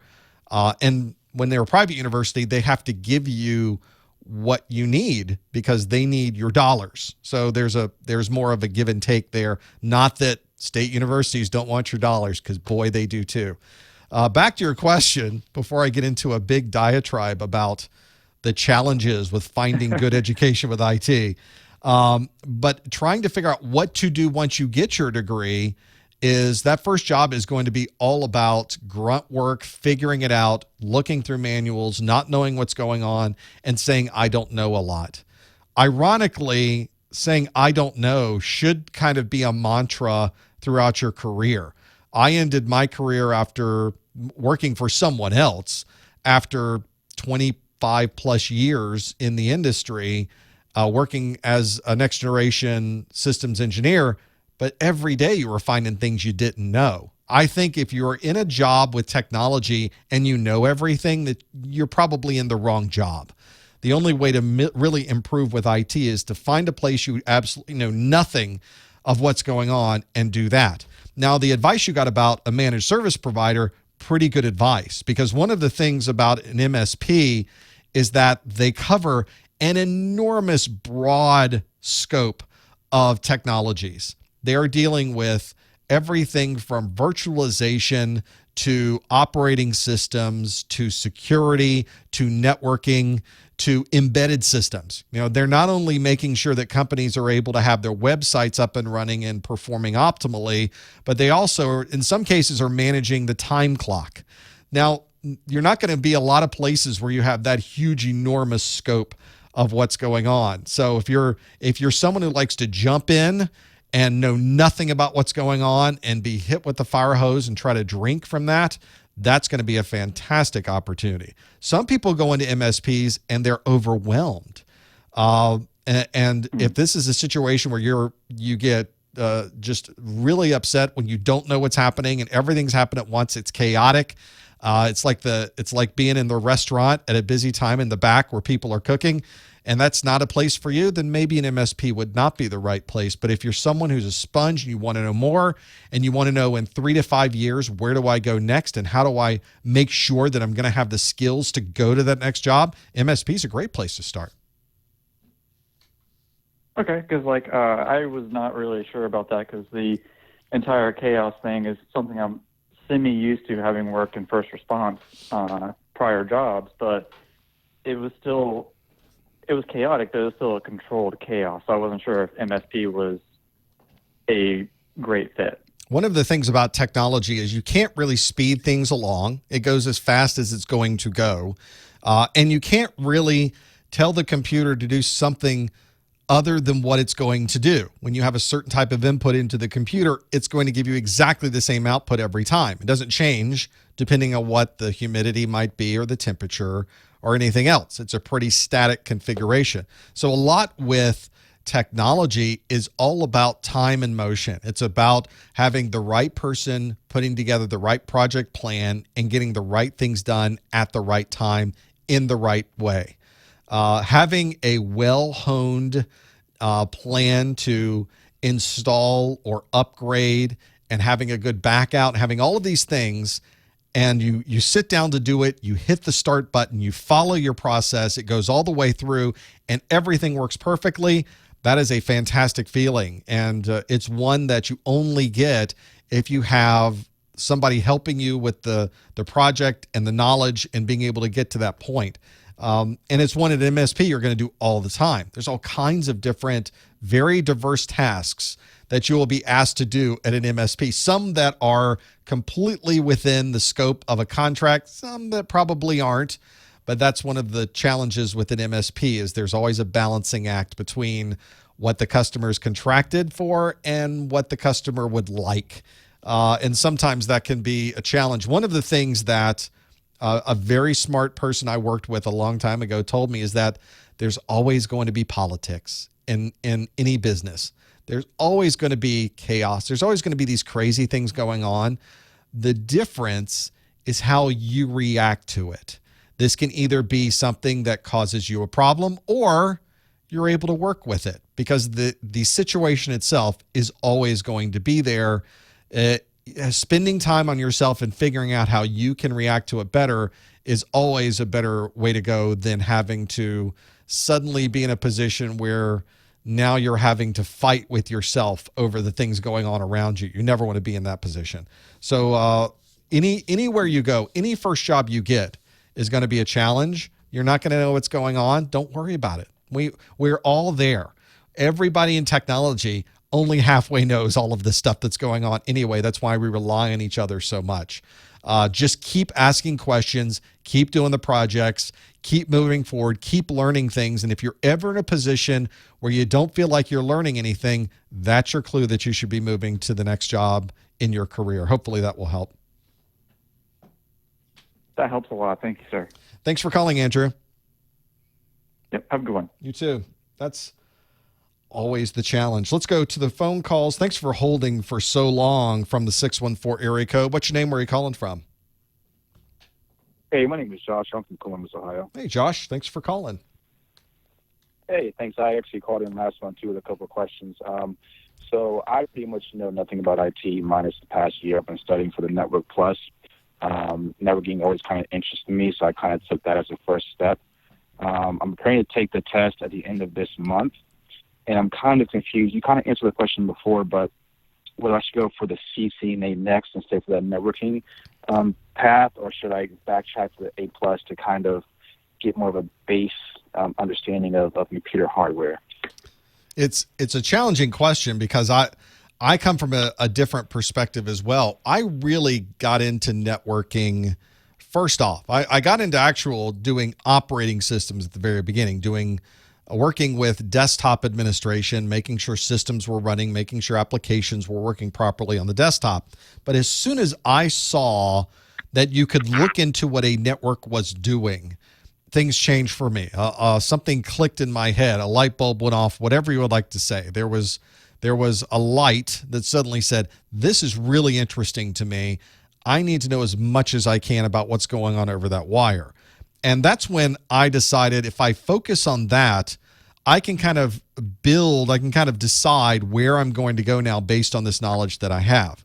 So if somebody comes to me and says, I really want to do a lot with networking, my natural answer is going to be, oh yes, you should absolutely do a lot with networking, because I feel like it gave me the ability to do almost anything I wanted to do in IT. And I was able to pick whatever jobs I wanted to have, and I was fortunate enough to get those because of that knowledge that I had accumulated over that time period. But that means that there's an aspect of knowledge you won't have if you don't go back and get the A plus, and you're someone who hasn't worked a lot with Windows, you haven't worked a lot with Mac OS or Linux. There's some things that you're not going to know from getting that certification. I eventually in my career went back and got Security Plus, Network Plus, and A plus, interestingly enough, in that order, and finally got the A plus certification. But what I found was that when you're working on the network, you end up using operating systems quite a bit. You end up configuring operating systems and managing the network configurations and eventually learning more about it, that the A plus did not help me much after that point, although technically it did, because later on I wanted to build my own computers, and that certainly helped when I wanted to do other things outside of that scope. What I found really helpful after getting my network knowledge was actually getting Microsoft certifications, learning more about their server operating systems, learning more about Active Directory, learning more about how it works across the network, because then I could walk into an environment that was Microsoft focused and talk to them in the same language that the Microsoft people were used to talking in. The network side of it, they knew nothing about, but I could talk to them in Active Directory language, if you want to put it that way, and then I could, in my mind, translate that back to Ethernet language. And we could go back and forth, and we had exactly an understanding of what needed to be done. Those types of cross-domain knowledge transfers, if you're able to now take the network and then learn a lot about an operating system and then learn a lot about security and start layering those together, it makes for a better technologist in my mind. That sounds awesome. I actually plan on getting all three of those certifications in my CCNA. Last question, real quick one. The lab portion of the exam, I'm not really sure what to expect. There's no really information out there to how to prepare for the lab, and even what kind of questions or what is exactly. Just kind of find some information about that if you don't mind. Which exam specifically are you referring to? Sorry, the Network Plus, just the lab portion. Like, how do I prepare? What do I to expect for that? Gotcha. One of the things that people often will say is that they're worried about the lab portion, or they're worried about the simulation portion of the exam. But one thing you should know immediately, You may not get anything that has anything resembling a lab. You may get no questions that have anything to do with simulating anything. So the beginning of the exam are what they call in CompTIA world performance-based questions. Now, these could be putting you at a command prompt and saying, troubleshoot this issue, or they could be just showing you a set of configurations on a computer and asking you to drag and drop different things onto a screen. So it's not always what in the Cisco world we think of as a lab type situation where they present you with 3 routers and you have to look at the configuration of the routers, and then you have to know all this command line information to get through the Cisco exams. Not quite the same scenario on the CompTIA side. It's more drag and drop. It's more putting things in particular orders. It's matching questions. They're complex questions. They're not to say these questions are easy, but it's not the same thing as being put at the command line and having to rebuild a routing configuration between a lot of different systems. They will have certain questions, though, that put you at a command prompt. So you still need to know your trace routes and your pings and your all of those command line commands. You should be very familiar with those when you go into the exam, but you might not get any questions asking you about that. So one of the things I tell people is that it doesn't matter how they ask the question. It's still going to be the same exam objectives that they have in the rest of the certification setup. So if you read through the CompTIA exam objectives and you know everything that's there, it doesn't matter how they ask the questions, you're going to get through those just fine. One of the things I do on my study groups is the first question of every study group is a performance-based question. So if you go back over the last 12 study groups, I have a different performance-based question, a different style, a different set of questions, a different set of topics. So that might give you some flavor of what a performance-based question might be once you get there. Some of them are not as complex as you would get on the exam because you just can't do that on a live stream with a PowerPoint. But I think it would give you a flavor of the types of things you would run into. That's perfect. Thank you for your help. I appreciate it. Absolutely. Appreciate the call, Josh. Thank you, sir.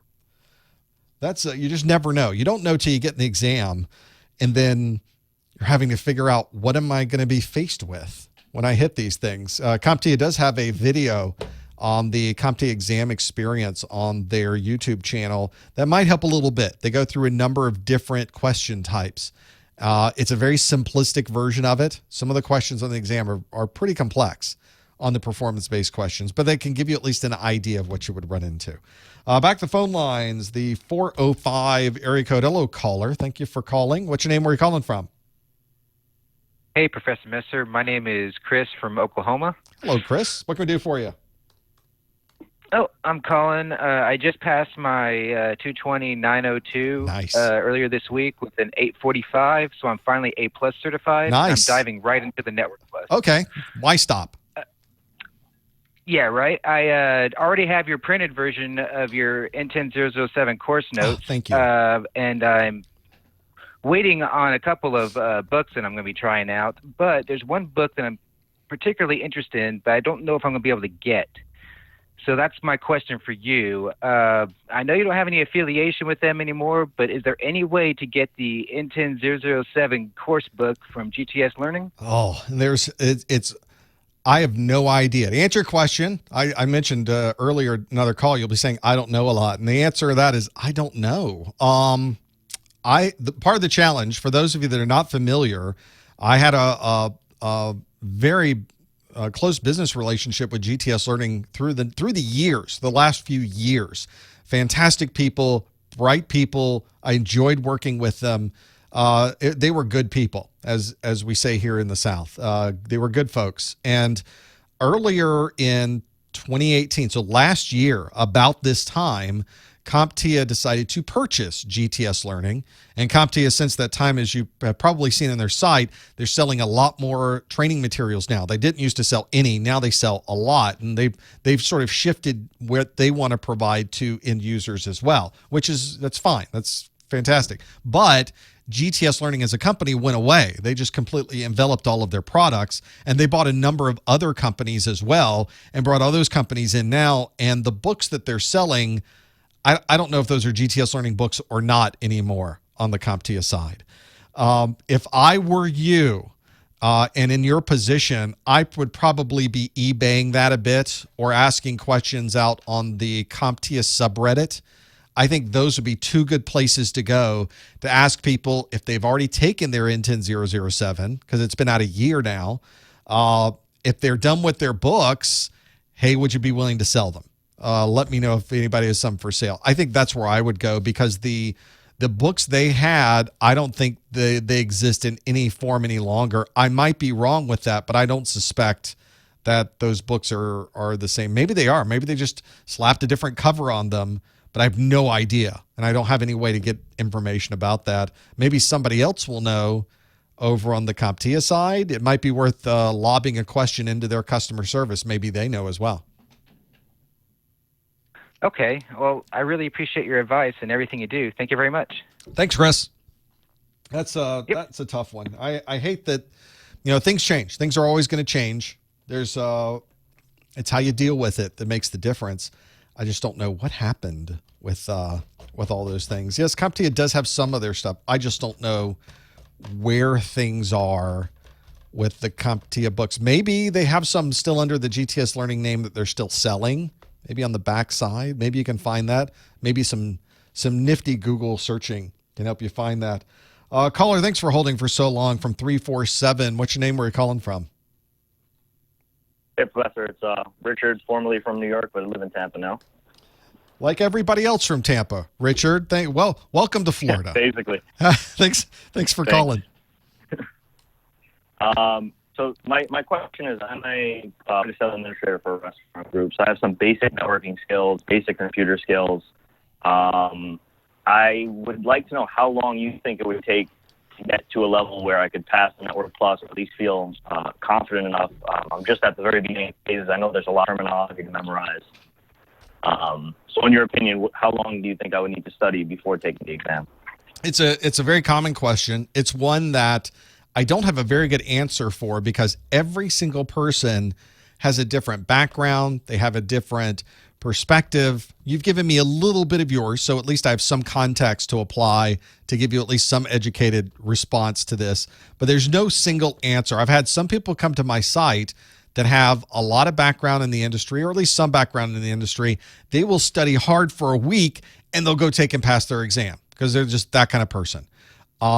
Other people will come to my site, and I would say the average type of person that comes to my site with a background similar to yours, where you're just learning the technology and getting into it, on average is about 3 months. If you were to come to me and say, I need you to take an industry exam, and here's the exam, and it's comparable to Network Plus, it would probably take me 6 months, because I got other stuff going on. I can't spend all the time studying. So for me, in my world, it would probably take me 6 months to get all of this content down to a place where I'd be willing to take the exam. But I would say on average, look about 3 months, and then you will be able to make that time shorter depending on what you do with your study plans and study methods, or it might take a little bit longer based on your world. Neither one of those is a good or a bad thing. It just is how long it takes to learn everything that's on the exam objectives. There's a lot on the exam. It's not a simple exam. It's not a small exam. It's a pretty extensive exam that covers a lot of different technologies. And if you've never seen them before, you're going to be dealing with a bunch of new acronyms that are very different than anything you've ever seen. The Network Plus exam is full with acronyms. It's enormous with acronyms. It is lousy with these 3-letter acronyms. So make sure you're somebody who kind of gets into that and understands them more. I'll give you my advice. It's the 4 things I always tell people: get a good book, watch a good video series, do plenty of Q&A, and then get as much hands-on as possible. You work on all 4 of those things, and I think everything's going to go fine for you. Gotcha. Thanks, Professor, and thanks for all the content you provide. Thanks, Richard. I appreciate it. That's those 4 things. Stick on those 4 things: a good book, good video series, plenty of Q&A, plenty hands-on. You got 4 of those things, you're going to do fine. That's going to be a good time for you. Let's go to 980. Hello, caller. What's your name? Where are you calling from? Hello? Hello. Thank you for calling. What's your name? Where are you calling from? Yes, my name is Jonathan. I'm calling from North Carolina, Charlotte. Welcome, Jonathan. My question, yes. I guess my question is, I'm still in school, currently studying cybersecurity. Great. Can you hear me? Yes, that sounds great. Yes, and getting ready to about to graduate soon. I guess my question is, because I'm currently working on Network Plus has fundamental, and then move on to Security Plus has in cybersecurity. We're more focused on security, that aspect of security in the network, and also I was thinking about, I got a job offer that deals with IT advisory, security, and privacy. I wanted to know, is that the best route to go? Has I worked towards this certification, or I'm going through a different route? Well, first, if you're interested in IT security at all, and you have a lead on a job that has to do with privacy and security, that's a great deal. If you're just getting out of school and trying to find any job these days is fantastic. And finding one associated with anything relating to IT security is even more difficult to find out there. IT security or cybersecurity. Cybersecurity is sort of a broad term that could mean many, many, many different things. But if we focus on IT security, which is the group within an organization that is responsible for keeping your data safe, that organization is one that normally doesn't have a lot of entry-level positions in it. So if you're able to find anything associated with IT security, privacy, anything related to those things in your particular geography, jump on it. Get that job, especially if your interest really is moving into more of an IT security role or other types of security roles within organizations. Some organizations are extremely large, and they could have people that are just dedicated to being on the red team. But most organizations are IT groups that do everything. They're in charge of making sure the firewalls are configured properly, that the SSL VPNs are working, that the different type of authentication methods they're using are working the way they should, that they are doing the change control, that they're doing the reporting and the consolidation of the log files. There's a lot to IT security that doesn't have that sexy hacker red team kind of scenario. Most IT security is pretty straightforward. It's managing the security and keeping the data safe. And if you can get a job right out of school doing something like that, highly recommend you take advantage of that. That's a fantastic opportunity. Yes, sir. Thank you so much for your input. I appreciate it, Jonathan. Good luck. Thank you. How'd you like to be in that position of getting your degree in security and then finding a job in security? That's incredibly difficult to do. I would jump on it. Go, go, go. Fast as you can. 203 area code. Hello, caller. Which name are you calling from? Good morning, Professor Mehta. My name is Sharif. I'm calling from Maryland. Thank you for calling. What can we do for you? Actually, I've always wanted to be a computer programmer, and I ended up finding myself in a medical school that I didn't like, and I ended up dropping out. And I enrolled myself as a computer science student. Like right now, that's what I'm doing. So I also started my Network Plus after watching some of your videos.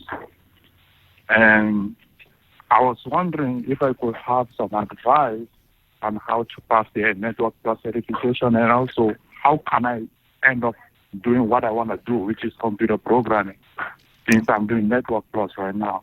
It is two different worlds, as you've probably seen with this. So first, it's really great that you're looking at finding that scope of application development, computer science, pretty much that side of things, what we focus on. And for those that aren't familiar with the industry, and in most organizations, we kind of have two sides to the organization. There is one that is information technology that keeps the servers running, that manages the databases, that keeps your networks operating, that keeps the data secure.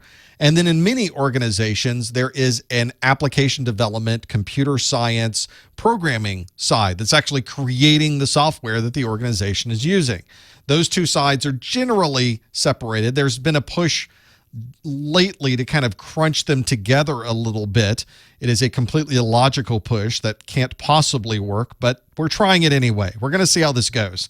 But generally, those two things are kept separate because they deal with a completely different set of things of requirements. There's a completely different thinking process for both sides of those things, and a completely different skill set for both of those things. Neither is better or worse than the other. They're just different. That's why you generally find most people who are focusing on application development and programming and learning C++ or learning how to develop for a particular platform in a browser, on a mobile device, they're usually focused totally on understanding the nuances of those object-oriented programming languages and focusing on those.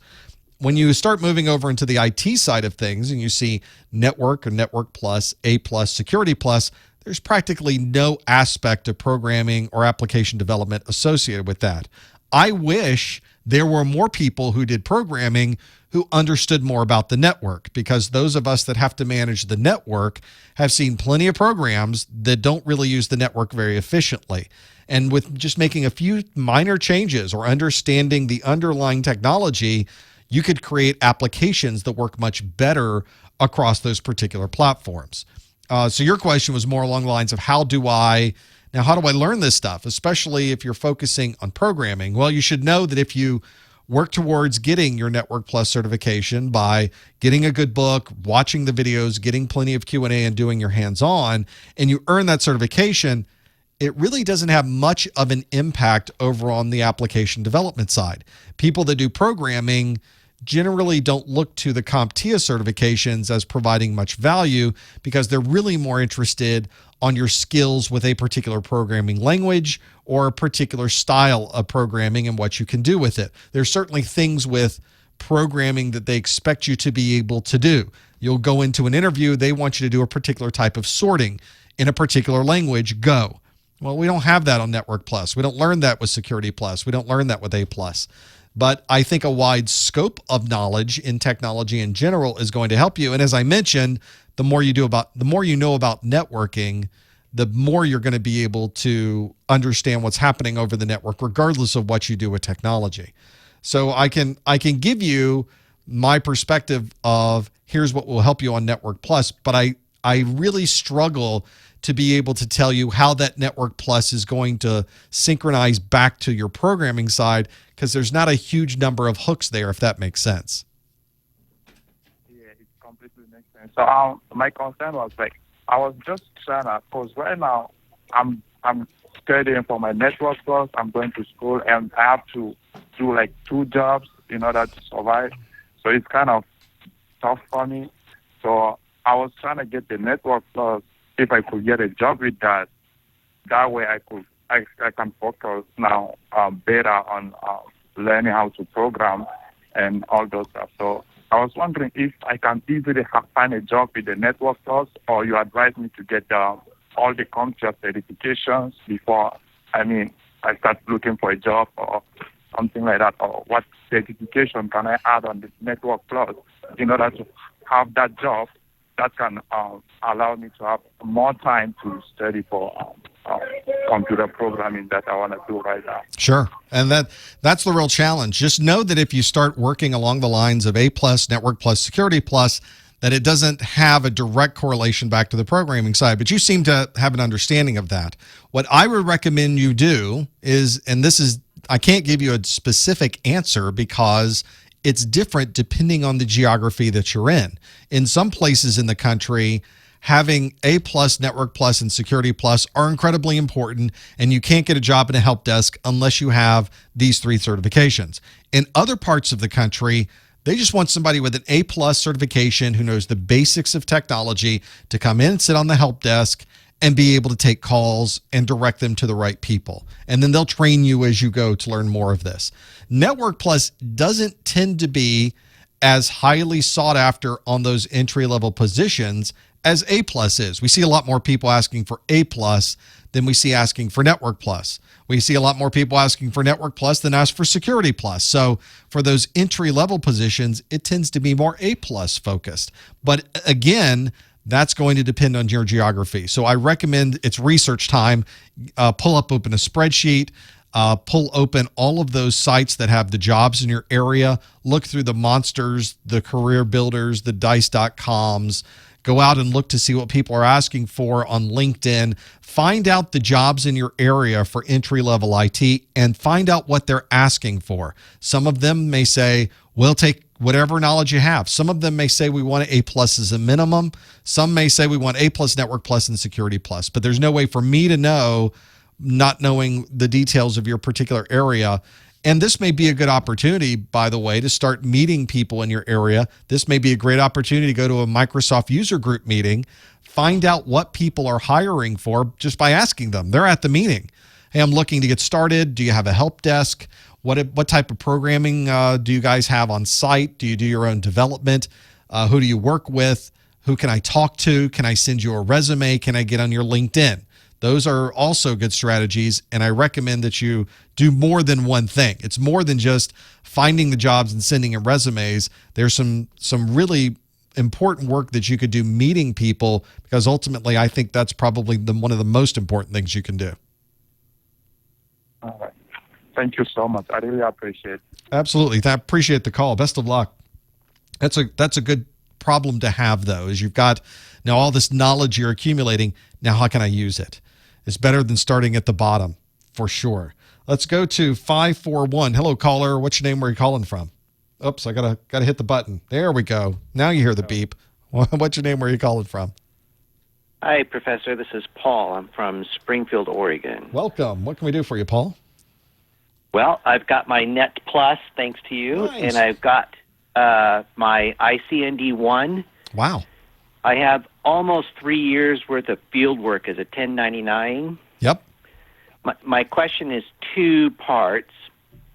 One, I'm trying to find, and I don't know how to find them, some sort of Cisco Microsoft study group, because there are no schools in this area. If you want to go to school to study networking or computer sciences, you pretty much have to leave Oregon.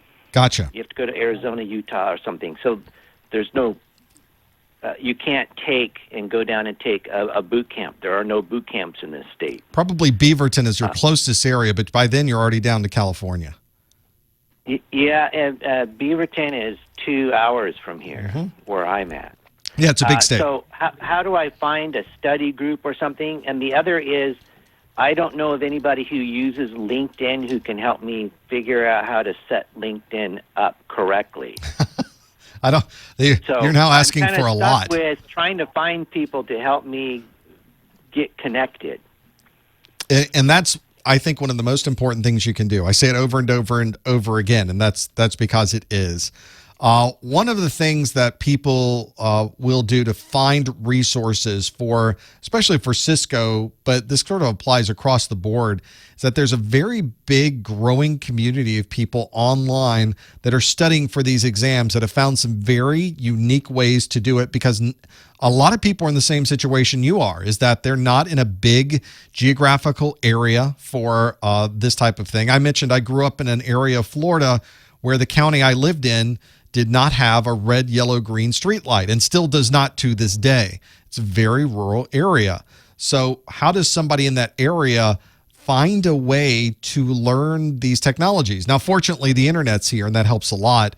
And I have found for Cisco that there is a CCNA subreddit on reddit.com that's very busy and very popular. They have their own Discord where people are constantly talking about how to learn about these Cisco technologies and answering questions that people are really having about learning them. They're going through a lab. Here's what I'm doing. Here's a screenshot. What am I doing wrong? And people are it's a very good community. People are not dismissive at all, which you sometimes can find online.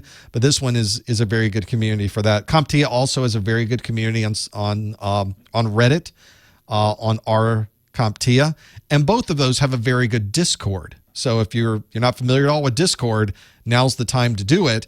And you're able to join the Cisco Discord, the CompTIA Discord, and any other Discords that you happen to enjoy, and then talk in real time with people who are there answering questions and learning more about how all of these things work and getting recommendations on how do I get to this point if I want to be able to make this type of thing happen. The other challenge you have is... Go ahead. Yeah, I'm having trouble getting a W-2 employment. I get occasional interviews, but then I never make it any further than that. Just to tell you how dedicated I am, I did all of my Net Plus studies and my Cisco ICND1 studies all on my own. There was no one for me to talk to, and so I just buried my face in the books and the videos and crushed it down, and I got it done. So I have to figure out how to get to a W-2, and that's becoming quite a problem. The real thing that I find the most important, there's a couple things you can do. You've already got the idea of kind of taking the knowledge. If you were able to get through your ICND1 and get the CCENT done, then you already know what you have to do to get that happening, because you have to do tons of hands-on for that. You have to work through tons of lab, get the concepts down in your head. That's a very difficult and complex certification. So you're already along the lines technically. Where I would recommend focusing is the things that aren't the technical side of things. You mentioned, how do I set up LinkedIn properly? I don't know that there's a proper way to do it, quite honestly. But at the bare minimum, you need to at least have a presence. You need to have a profile set up on LinkedIn, and you need to be able to put in the things that you have earned. So make sure your Network Plus is there. Make sure your CCENT is there. Make sure that any other things that you've done technically are listed there so that people can find that, and perhaps more importantly, recruiters and employers can find that if they're looking for it, because they do use LinkedIn as a very important data source. The other thing I would recommend doing is finding one of these user groups to participate in. Online, it's a lot more difficult to be able to find this, but there are some very good Microsoft Discords. There's some very good Cisco Discords that are real-time communication with people who are in the industry and can give some very good advice on what they're seeing in their areas. The other thing is there's sometimes some very good regional trade shows that come around. You may have to drive an hour or two to get there. LA. Yeah, the regional trade shows go to much smaller areas, though. So you may find one a lot closer than you think. Beaverton's a good example of that. That's an area where people will do some of these regional trade shows. We're not talking about the large, massive national trade shows, but there are kind of the D-list trade shows. But the important part of that is that vendors show up, but instead of having 1,000 vendors there, they have 50. But they're the big ones, and they're the people that are local in that area. And more importantly, the local people show up to attend the live talks, and usually these trade shows are free. So you get to meet people in your area that are attending these things as well, and you can meet them after the fact. If they ask a question, you could say, I like the question that you asked. Tell me more about your organization. It's a great place to meet people. Usually there's places to sit and have lunch. It's a great networking opportunity, a people networking opportunity in those. And I always recommend that people take advantage of those as well. Those are a couple of ideas to at least get you going with the Reddits, with the LinkedIn, with some of those local trade shows. Maybe that can help jumpstart things as well. Okay. I'll give it a shot. Best of luck, Paul. Thank you, sir. Appreciate it. Absolutely. Geography is always a challenge, and getting past that is a real issue. When I would do trade shows in Charlotte, Atlanta, and Jacksonville, there's a lot of geography between those three places. But usually somebody who was in the middle, they'd spend 2 hours in the car to get there for that day. Maybe a bunch of people from work would get in a car together, and they drive a couple hours to make that trip to learn more about what was going on around them. And it was an opportunity for me to meet them, to hear what they were doing. Don't dismiss vendors. Vendors know everything that's going on. We sometimes in the industry talk badly about vendors. Oh, they keep calling me. They want to sell me stuff. But we're talking to everybody. I'm speaking as a systems engineer who was representing products for probably the last 20 years of my career, and just short of that. So I got to go to 2 or 3 or 4 different companies a day. I met all kinds of different people. I learned what they were doing. I knew when when jobs were available. I knew when people were being laid off other places. You got to find out in a particular area what was going on. You sort of understood the heartbeat. And I became a very good resource for people that would call me and say, hey, it looks like things aren't going well here. Have you heard anything? Who else in my area? Who else here is hiring? And I'd say, well, you need to talk to this person over here and that person over there and that person over there. They'll be able to tell you, because I knew who was hiring or who the hiring managers were in these different companies. And I would tell them, tell them I sent you, so that they know there's a connection there. Don't dismiss these vendors. See everything. They know everything that's going on. Get on their LinkedIns. Find out when you meet them. When you have a meeting with them, don't just open up your laptop and type the whole time.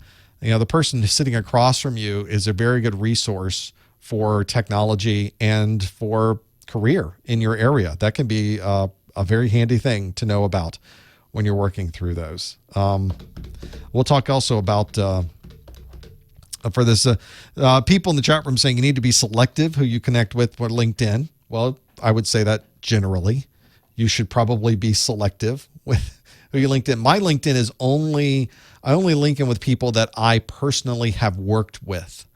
So, or worked in a professional way with, not just in the same company, but also, with a professional relationship. So a lot of people who see my website will want to join my LinkedIn, and I never add them. And you're wondering, why didn't he add me to your LinkedIn? Because we just didn't work together. I don't know who you are.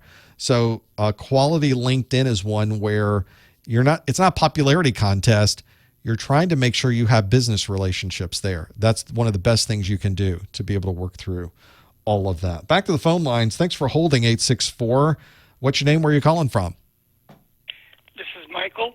Hey, Michael. Hi, Professor Messer. Yes, I've been watching your site for a few years and all. I have a question. I don't have any certifications yet because I've been going through the job site areas and everything, and where they say you have to have it, you don't have to have it, and all. But now I see that they want the certifications. I'm older. I've got a few years' experience with the computer industry, and I was wondering, like, as a last attempt, even my wife turned around and she's like, "This is your last chance," I'm going to go get my CompTIA. I'm going back to school. I'll let you know. I'm going to be 59. I'm going to be going back to school for my A+, Network Plus, and the Security Plus. I've been through school for that already with the CCNA. I just never got my certifications. What do you think my chances are later in life with some knowledge, but now getting my certifications on obtaining a job in the field? It sort of fits with some conversations that are going in the chat room right now as well regarding qualifications. Let's first kind of put aside the age issue. I talked a little bit about that in one of the first calls where we talked about ageism in the industry and the challenges associated with that. I would recommend going back and listening to that and some of the tips I have for getting around some of that. But one of the great things about technology, of course, is it doesn't know how old you are, thankfully. So it doesn't matter whether you're very young or very old, whatever you're typing into the keyboard will work or it will not work, and you have to be knowledgeable enough to do that type of thing. The industry is an interesting one, and people in the chat room make these comments all the time, and I mentioned it some, I think, in the pre-show, where we sometimes put a different emphasis on certain qualifications as if they have anything to do with others. For example, one of the things that comes up a lot is, well, experience is the only thing you need, or they'll say experience trumps any other types of certifications you get. You need experience more than you need certifications, but you're really trying to compare two different things. You need experience. Yes, it would be great if you had that. You also need certifications. It would be great if you had those. You need a formal education. That would be great if you had that. You need as many of these things as possible. None of them are something you switch out for another one. A lot of people ask me all the time, I'm not going to go to college. I'm instead going to get certifications. I always say, well, that's not what you should be thinking. You should be thinking that I need to go to college and get certifications. It's not that you swap one of these out for another, or that they have a different set of value that you would change them out. Oh, well, if education is a $20 bill, a certification's worth $1. It doesn't work like that. Each one of those things has a different value and brings something else to the table. And also, each one of those things gives you a different knowledge in your mind. A lot of people get jobs without any type of certification at all. Some people get jobs without any type of formal education at all. But it also depends on the employer, and it also depends on what other types of competition might be out in your particular geography. So there's no single answer for making those things happen. It's really more about, what do I do to make myself as marketable as possible? And the answer is, you're going to be doing as much of this as you can across the board. So I like that you're thinking already, how do I get my A+? How do I get my Network Plus? How do I get my Security Plus?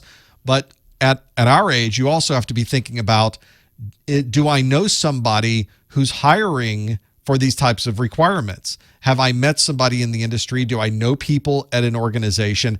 If you're moving from one type of organization to another, or one type of job to another, then are there people at my old job in the IT department who could use the knowledge that I have to be able to do this? So those types of things become almost as important as all of the other things that you're putting together: your formal education, your certifications, your experience, your home lab, the stories you have of building these things. All of this makes perfect sense to put together, and it's never any one thing. It's always a combination of all these things together. And I recommend, just as I recommended to that earlier caller in the study group, that when you're dealing with also the challenge of being an older person in the industry, we have to do a few extra things to be able to get the eye of an employer. And very often we're calling in favors and talking to people we know as one of the best ways to be able to get past some of those issues. I see, yeah, because like I said, I've got some experience in the field. I went to school earlier. I got a what is it called? Customer service, technical support, service and services. Great. Computer support and services. And now I want to finally get my, the A+ and all that, because that's what they require out there. And I'm just sitting there and I'm looking online. I've been watching your show, and I'm in with your chat room and all, and watching your videos. I think they're very great. I think you're very well experienced and everything. And I always recommend you to other people who are trying to get back into the field, get into the field. I was there already. I've done technical support and all, so I kind of know my way around the area, It's just that I just want to figure, do you think I still have a chance or not? I know it's based on experience and all, and I'm just trying to get back in there again, because I know, I'm not in it for the money. I'm in it for the passion. Really. I like your combination of things, though, because you've got a very direct set of experience in the industry. Help desk is a great place to get knowledge and to sponge up all of the things that are going on, and you almost become very familiar with the way technology works in these organizations. You got formal education, you got previous experiences. All of these things work together. A lot of the times when we're going through this, we go into it and try to decide what certifications we're going to get without knowing what that's going to do for us. So I would highly recommend, in your particular geography, you look to see what people are asking for. And if you find that a lot of the local employers want an A+, they want a Network Plus, they want a Security Plus, then obviously you're going to want to do that. But if you start to find that most of them don't care so much about certifications and focus more on other aspects of requirements, then you'll know immediately that's the direction you need to go. So I think you've got a good combination already there. In fact, a lot of people would love to have the things you could list out on your resume. It's now a point of making people know what you know, have the LinkedIn, contact the people that you can meet in some of these user groups, but also know what is expected of you when you start putting these resumes in. One of the challenges is you don't have the job until you have it. So a lot of times you're throwing these things out wondering, am I ever going to get a job? And then suddenly you get a job and go, oh, there, that was easy. I got you go through this very stressful, anxiety-filled process of trying to get a job, and then as soon as you get it, you realize, oh, I can do this. That's not an issue. So this may be one of those situations too. Try to put together the best possible form of you. Find out a way that it can match some of the people that are looking for that type of requirement from you, and just make that love connection and find those jobs. Thank you. Yeah, that sounds very nice. Yep. Yeah, that's what I'm going to try to do, and I'm just going to keep on trucking, and because my ultimate goal is getting the Cisco CCNA, because I had those, the training, and like I said, with some of the experience that I have and helping out other sysadmins and stuff, in a tech support role, it sounds like you're right. I just got to find the right niche where to get in with and find out what they're really asking for. Because I know a lot of them say for A+ mainly, and if I can get that, but I just want to expand my career, further than just the A+, to get it going. You've got the right strategy. Just keep doing what you're doing. Maybe even call back to some of these people you've worked with in the past. See if they've heard anything. Who are people hiring in the area? Have you heard anybody asking for employment? Do you know anybody I should contact? It doesn't hurt to reach out to some of those either. Occasionally, LinkedIn is one of the best ways to do that. So there may be some advantages taking advantage of your people networking as well. Yeah, and also for your previous caller before mine, that they were looking for the Cisco study groups. They are on LinkedIn. They're also up on Facebook.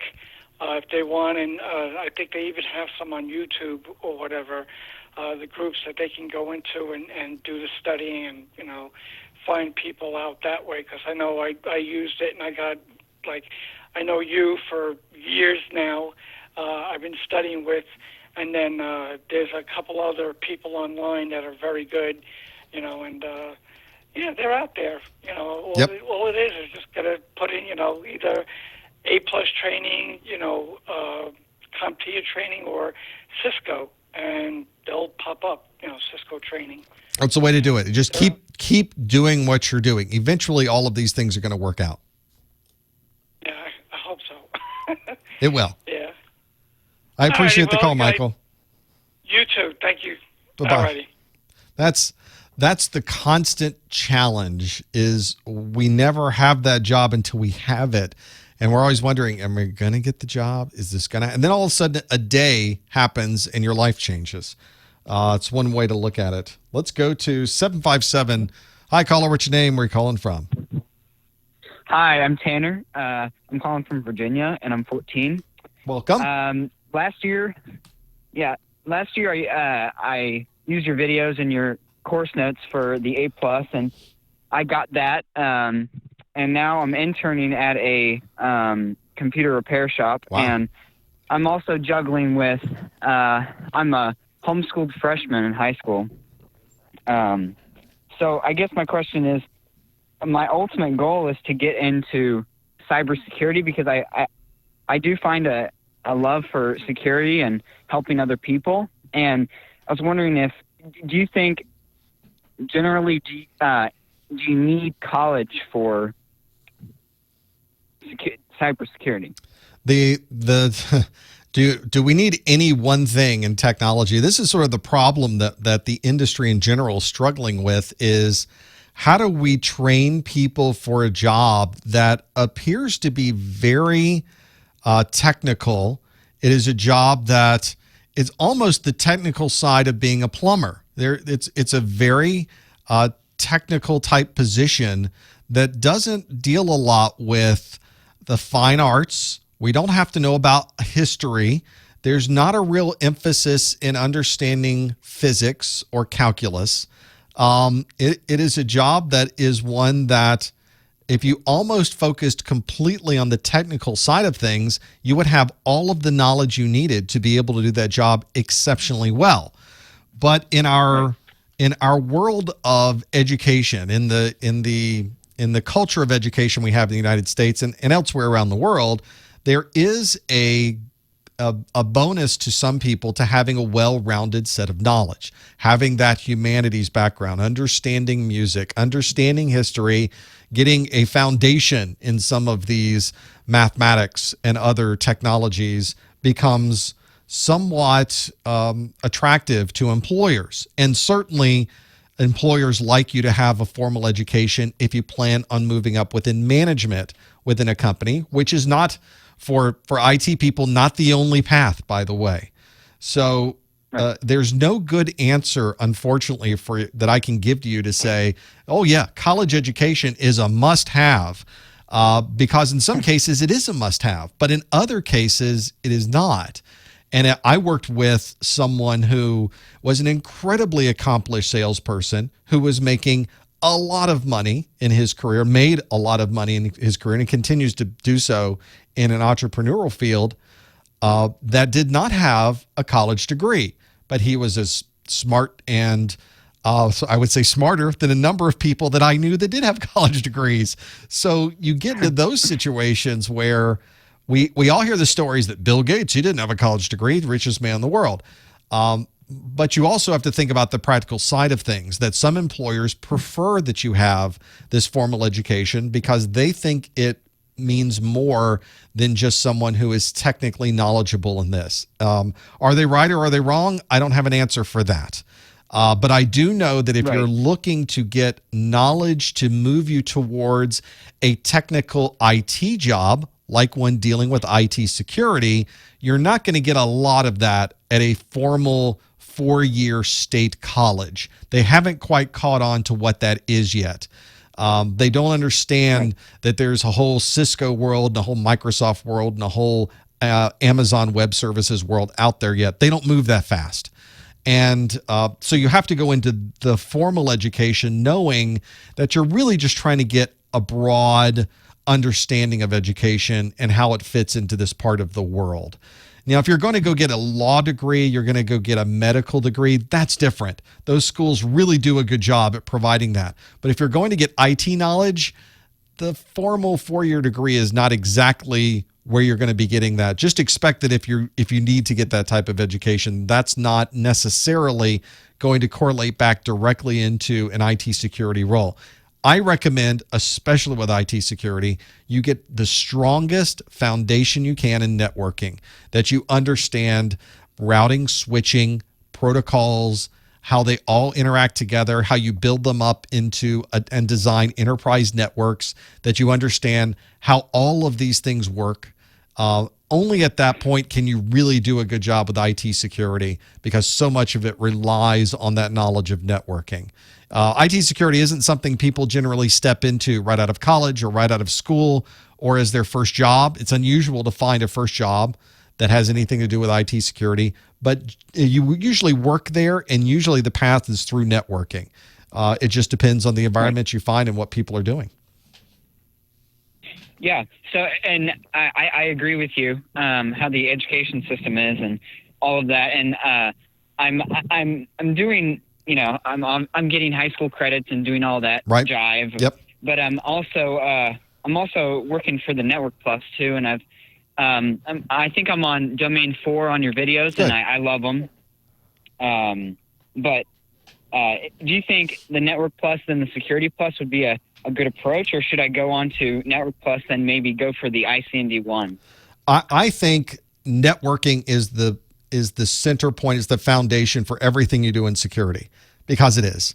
I think if you got a basic knowledge the Network Plus gives you, and then you put on top of that the ICND 1 and the ICND 2, that is a great jumping off point to getting a job somewhere that gets you into networking that could eventually lead you into that security role. That's a very common path. It's one that is absolutely doable, and it's one that has a lot of people needing knowledgeable network people. There's plenty of jobs out there for a network administrator. And having that knowledge for Cisco, 99% of what's out there is Cisco. So you're in the right ballpark. It's now about setting your path, figuring out how you can get from point A to to point G. You don't just jump into security from the very beginning, but how can I get there? And sometimes you kind of build that path. The path is going to change as you go. Even if it doesn't follow the way you thought it was going to go, you're going to get there. But there is a path to get there. You just have to take it a little chunk at a time to finally get up to that security role. All right, cool. And I appreciate all you do with your videos and stuff. And thank you. Thanks, Tanner. I appreciate the call. Have a good day. You too. Best of luck. That's a real challenge. Also in the chat room, like Tanner, I'm a homeschooled high schooler, except in my third, fourth year of college. So these are the types of people we also need to talk to. So if Tanner's still listening, hop in the chat room and talk to SuperTal 3 and talk about what you're doing with this. IT is so hard. I don't know why it's so hard for places to teach IT. And I'm speaking as someone who's done a lot of research on this lately because I have kids in college. They're getting AA degrees. They want to get something technical. And I want to find the right place for them to go so that the second they get out of college, they're marketable. They can get a good job. And when they start working for somebody, they know what they're doing in an IT role. Boy, it's hard to find that. For some reason, and maybe this is just the people that build these programs are not technical people, so they've never been in the industry. They don't know. But you'll still find a lot of places that say, oh, information technology, you need to learn how to program. No, coding has no, what do you talk? We don't do coding. I don't do coding. Nobody does coding in IT. We're not coders. We're not interested in coding. It's a different world. It's a different way of thinking. It's not what we're doing. And that's a waste of time. So what do we do? So that's one of those things is it's difficult to find the right mix of broad education and what you need to know, kind of know what's going on in the world, understand history so you don't repeat it. I get it. Understand humanities, appreciate good music, those types of things. It is important, but I still need skills when I go to school. I need the job. Writing scripts, writing Power scripts, writing Bash scripts, writing Python scripts is not programming. It's an important distinction.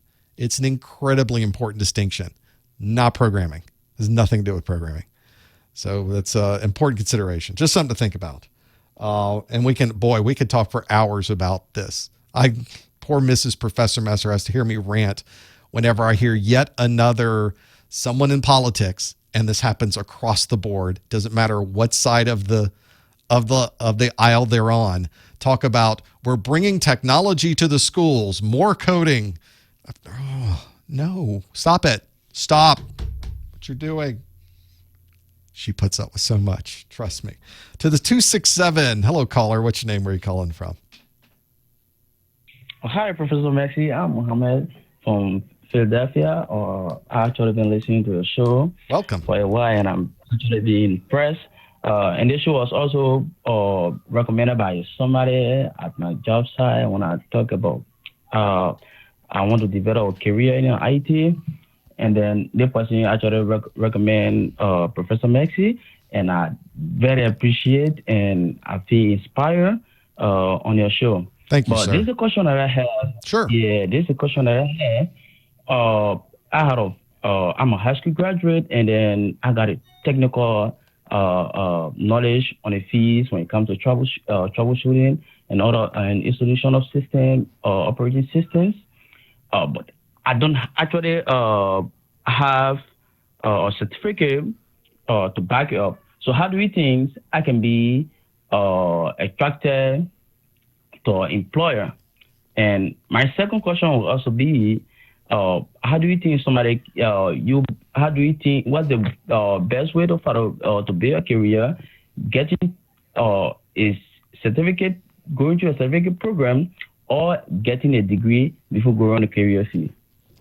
Both good questions, both difficult questions to know, and it's very different in your environment. One of the advantages you have is being in the Philadelphia area. You're in a good geography for IT. There's a lot of big companies in your area. There's a lot of people in your area that are hiring. There's a lot of options in your area. So that's an advantage you have, is you actually live somewhere where you've got a lot of options and things that you can do. as far as the first question, which is how do I make myself marketable to employers, the challenge is that many employers are very different in what they're looking for. Now, I would imagine in an environment like yours, in a geography like yours, there will be a number of similarities because there's so many people in your area that need good technologists that they're now going to be fighting over them. There's a competition for good people. And so they're going to be putting very specific requirements in their job postings. So I would recommend finding job postings for entry-level positions. Start with a help desk. Find for an IT help desk, what is the minimum they're looking for? And you should start seeing across all the big companies in your area, and there's plenty of lists. If you're not sure who the big companies in your area are, there are plenty of lists out there of the top 10 companies in Philadelphia, top 25 companies. Just list them all out and find out what are they looking for. What is each one of these companies looking for in someone who's starting in their IT help desk? Just start with the very bare minimums and start listing out the things that they want. You'll find some want a formal education. Some don't list a formal education. Some want A+ certification. Some don't want A+ certification, or they don't mention it. One of the things to also keep in mind, and I haven't said this today, but as you look through these job postings, these companies throw everything into these job postings, but they don't necessarily require every single thing that's on that list. And I've seen some lists of things where they want somebody who can create one of the most complex systems in the world working in their help desk. In reality, they would hire somebody that had many fewer requirements than what they had listed. So don't be scared when you start looking at these requirements thinking, wow, they need a PhD and they need somebody who has already created and built their own computer from scratch. They need somebody who understands the coding of chips. No, just put your resume in and see what they really need. Sometimes that's useful to do as well. So that's my first recommendation for you, is to really figure out what they're trying to do. Now, the second one has kind of been the conversation we've had all day, which is, do I get a formal education? Do I get certifications? And that, again, kind of goes back to the answer to the first question, which is, what are people asking for? I think generally it would be great if you walked in the door with a formal education, with a set of certifications, with some practical experience of some kind, and with your own stories of the industry and what they were doing, and hopefully with also some references where someone they knew sent you into the room. That is incredibly useful as well. So this is where having the most combination of things helps you the most. You don't swap one of these out for the other. Well, I have a formal education, so let's not talk about the certifications. Or why bother with the certifications? No. Lump it all in. Get as much of it as you can. You're trying to build a war chest here. You need the most possible number of things that fit the job that someone's looking for. For example, if you're trying to get in a help desk, you probably wouldn't tell somebody that you have your CCNA, because they're not going to hire you for the help desk. They're going to realize you're going to be really, really bored at the help desk. You're going to quit in 2 weeks and we'll be back to where we were. So if you're somebody, I see a number of people that come to me and say, well, I've spent all this time, I'm just out of college, and I have 20 certifications. Like, do not tell your employers or your prospective employers that you have 20 certifications. Find what they're asking for and tell them you have that, because you'll be overqualified. They're not going to hire you because you'll be completely bored in that. So it's kind of a balancing act for what you do and how it works, but try to get as many of these things as possible. Don't think about swapping one out for the other. Don't think about getting certifications versus getting a formal education. You should be thinking that you need all of these things together to be as marketable as possible, because ultimately that's really true. Okay. I do appreciate the time. Thank you very much. I appreciate you, sir. Thank you for the call. That's always a challenge.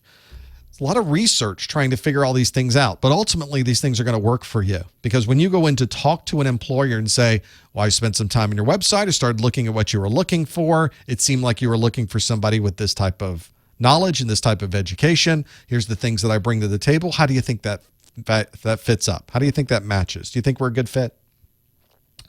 Ask them. Find out. Is this something you think would work? Do you think I would make a good candidate for what you're doing? 559, thanks for calling. What's your name? Where are you calling from? This is John. Oh, 559, are you there? Not even listening Okay, in. this is John. Oh, there's John. Hi, John. Thanks for, you have a phone you can pick up maybe? It sounds a little difficult to hear you. Oh, yeah. Sorry, my mic is a bit away. Gotcha. What's your question? All right. I actually want to speak to you about virtualization. Sure. Fire away. All right. How secure can you reasonably expect a virtual machine to be versus using an actual computer for doing testing?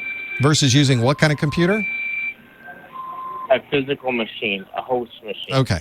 An actual computer, a physical computer. Gotcha. Functionally speaking, there's not much difference between a virtual machine and a physical machine. It's the same operating system. It's the same code that's executing. It's the same everything else. If you've got a Windows machine, a physical Windows device that has a known vulnerability in the operating system, and you have a virtual machine of the same Windows operating system that has the same known vulnerability in the operating system, they are both equally insecure. Okay, but that vulnerability, you can't expect it to spread to actual host machine or due to isolation, or is it going to pose the same risk? Who knows? It depends on how that vulnerability manifests itself, and if it's something like a worm, how it is able to propagate itself from one side to the other. Generally speaking, and for the very, very broad most part, virtualization and having a server that has multiple virtual machines on there completely separates those operating systems. And we should certainly go into this with the idea that just like in a physical world, a virtual world keeps all of these systems separate as well. Have there been cases where people have been able to jump from one machine to another through the hypervisor of that virtual machine? Yes, people have found vulnerabilities associated with hypervisors that allow them to move between virtual machines in a very obviously insecure way. Those vulnerabilities have existed in the past. Those are extremely rare, but obviously those are vulnerabilities that the bad guys would love to get their hands on.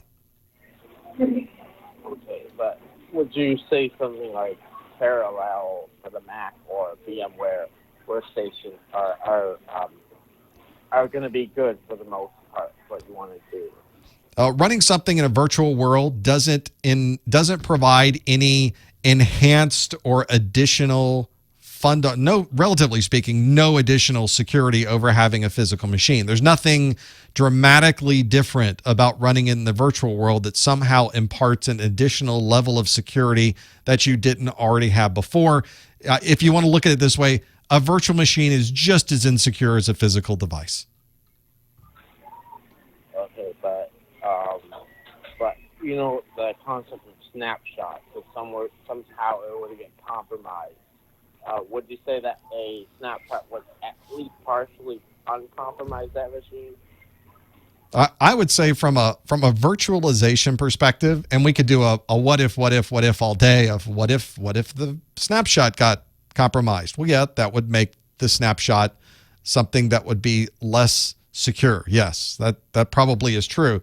But now we're getting into the what ifs about what if a backup on a physical machine became compromised and we recovered from the backup? Wouldn't that make it more insecure? Yeah, it would. But what if the entire operating system happened to be had a backdoor that China could get in? Now we're just going down to the what if lane, and it would now we're not really getting into specific security instances. We're now picking out different places where certain vulnerabilities would love to reside, regardless of whether those vulnerabilities actually exist or not.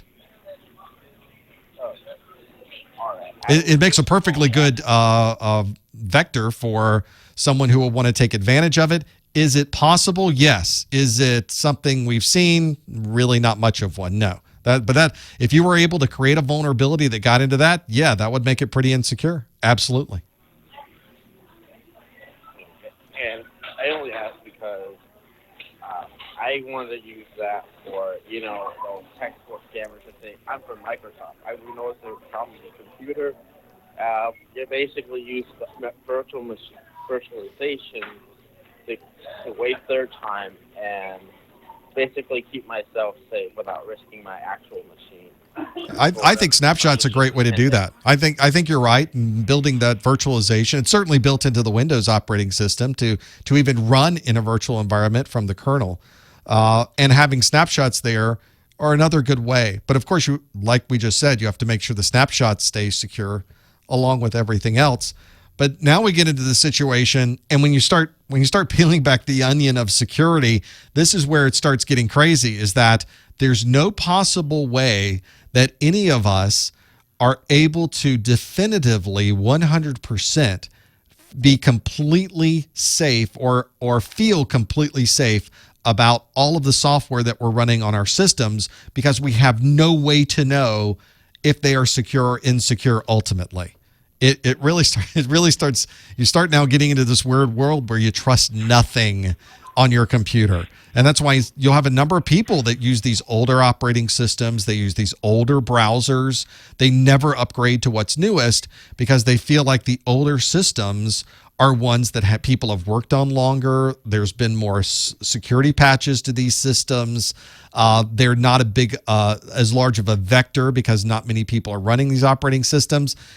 Do you want to be that person? Now you get into this, it's a balancing act. Do I want the latest stuff, or do I want to live in a world of nervousness and the world is out to get me in my operating system? Ultimately, we can only do our best practices for security and kind of work our way through that to be able to feel safe about what we're doing.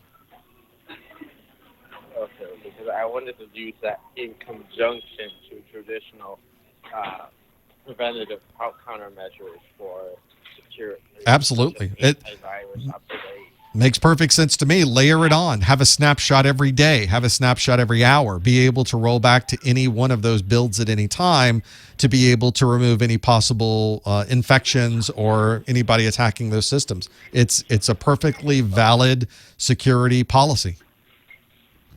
Okay, because I also wanted to get really deep and use the new Windows sandbox that's going to come out with the insider build in conjunction to sandboxing for anything I suspect to be even remotely suspicious. I think it's a good approach. And I think we could, of course, keep going down the line and going down the line and going down the line and ultimately build a system that is so secure that we're never able to touch the keyboard or run an operating system on it. We don't want to do that either. So it's a balancing act like anything else associated with security. We want to have the proper antivirus in place, the proper anti-malware. We want to use proper techniques when we're browsing on the internet. We want to have backups and a way to recover in case a system is compromised. We want to be able to make sure we have offline versions of that in case our online backups and our operating system happens to be caught with some type of encryption. So now we got malware that's a crypto malware, and they want to get some type of ransom from us. All of those things. In the chat room, you're right. The most secure computer is the one that's not turned on. But where do you stop? It gets to a point where you're layering on so much security that now we're at a point where we can't even use our systems any longer. And I think that's where a lot of today's technologies with next generation firewalls, where they're trying to consolidate these things down. You're trying to make it a simpler environment to be able to protect these networks and these operating systems and these systems, is one that people are dying to have because they're tired of having 12 different systems to be able to protect their network. Can we get it into one? It is a constant battle. It's a constant process. The bad guys are still trying to find ways. It's a race to get around some of these. I wish there was one single thing we could do and solve all the problems, but there isn't. It's a layered approach, and it always is going to be, it seems. Well, we are well into almost 3 hours of this. You've stuck in for so long. Thank you for being here. We would not be able to do this study group without you. Thanks for being here in the first hour. Thanks for your calls and comments in the chat room and the other things that we've done. We have another one of these study groups next week. Stick around for 7 days. Come back 7 days later, and you'll be able to join us for the Security Plus study group. Always, of course, you can go out to the calendar at professormesser.com/calendar, and you'll be able, of course, to see when the next live event is going to be. We'd love to have you back. Thank you for being here We will see you next time on the Network Plus Study Group. Thanks, everyone.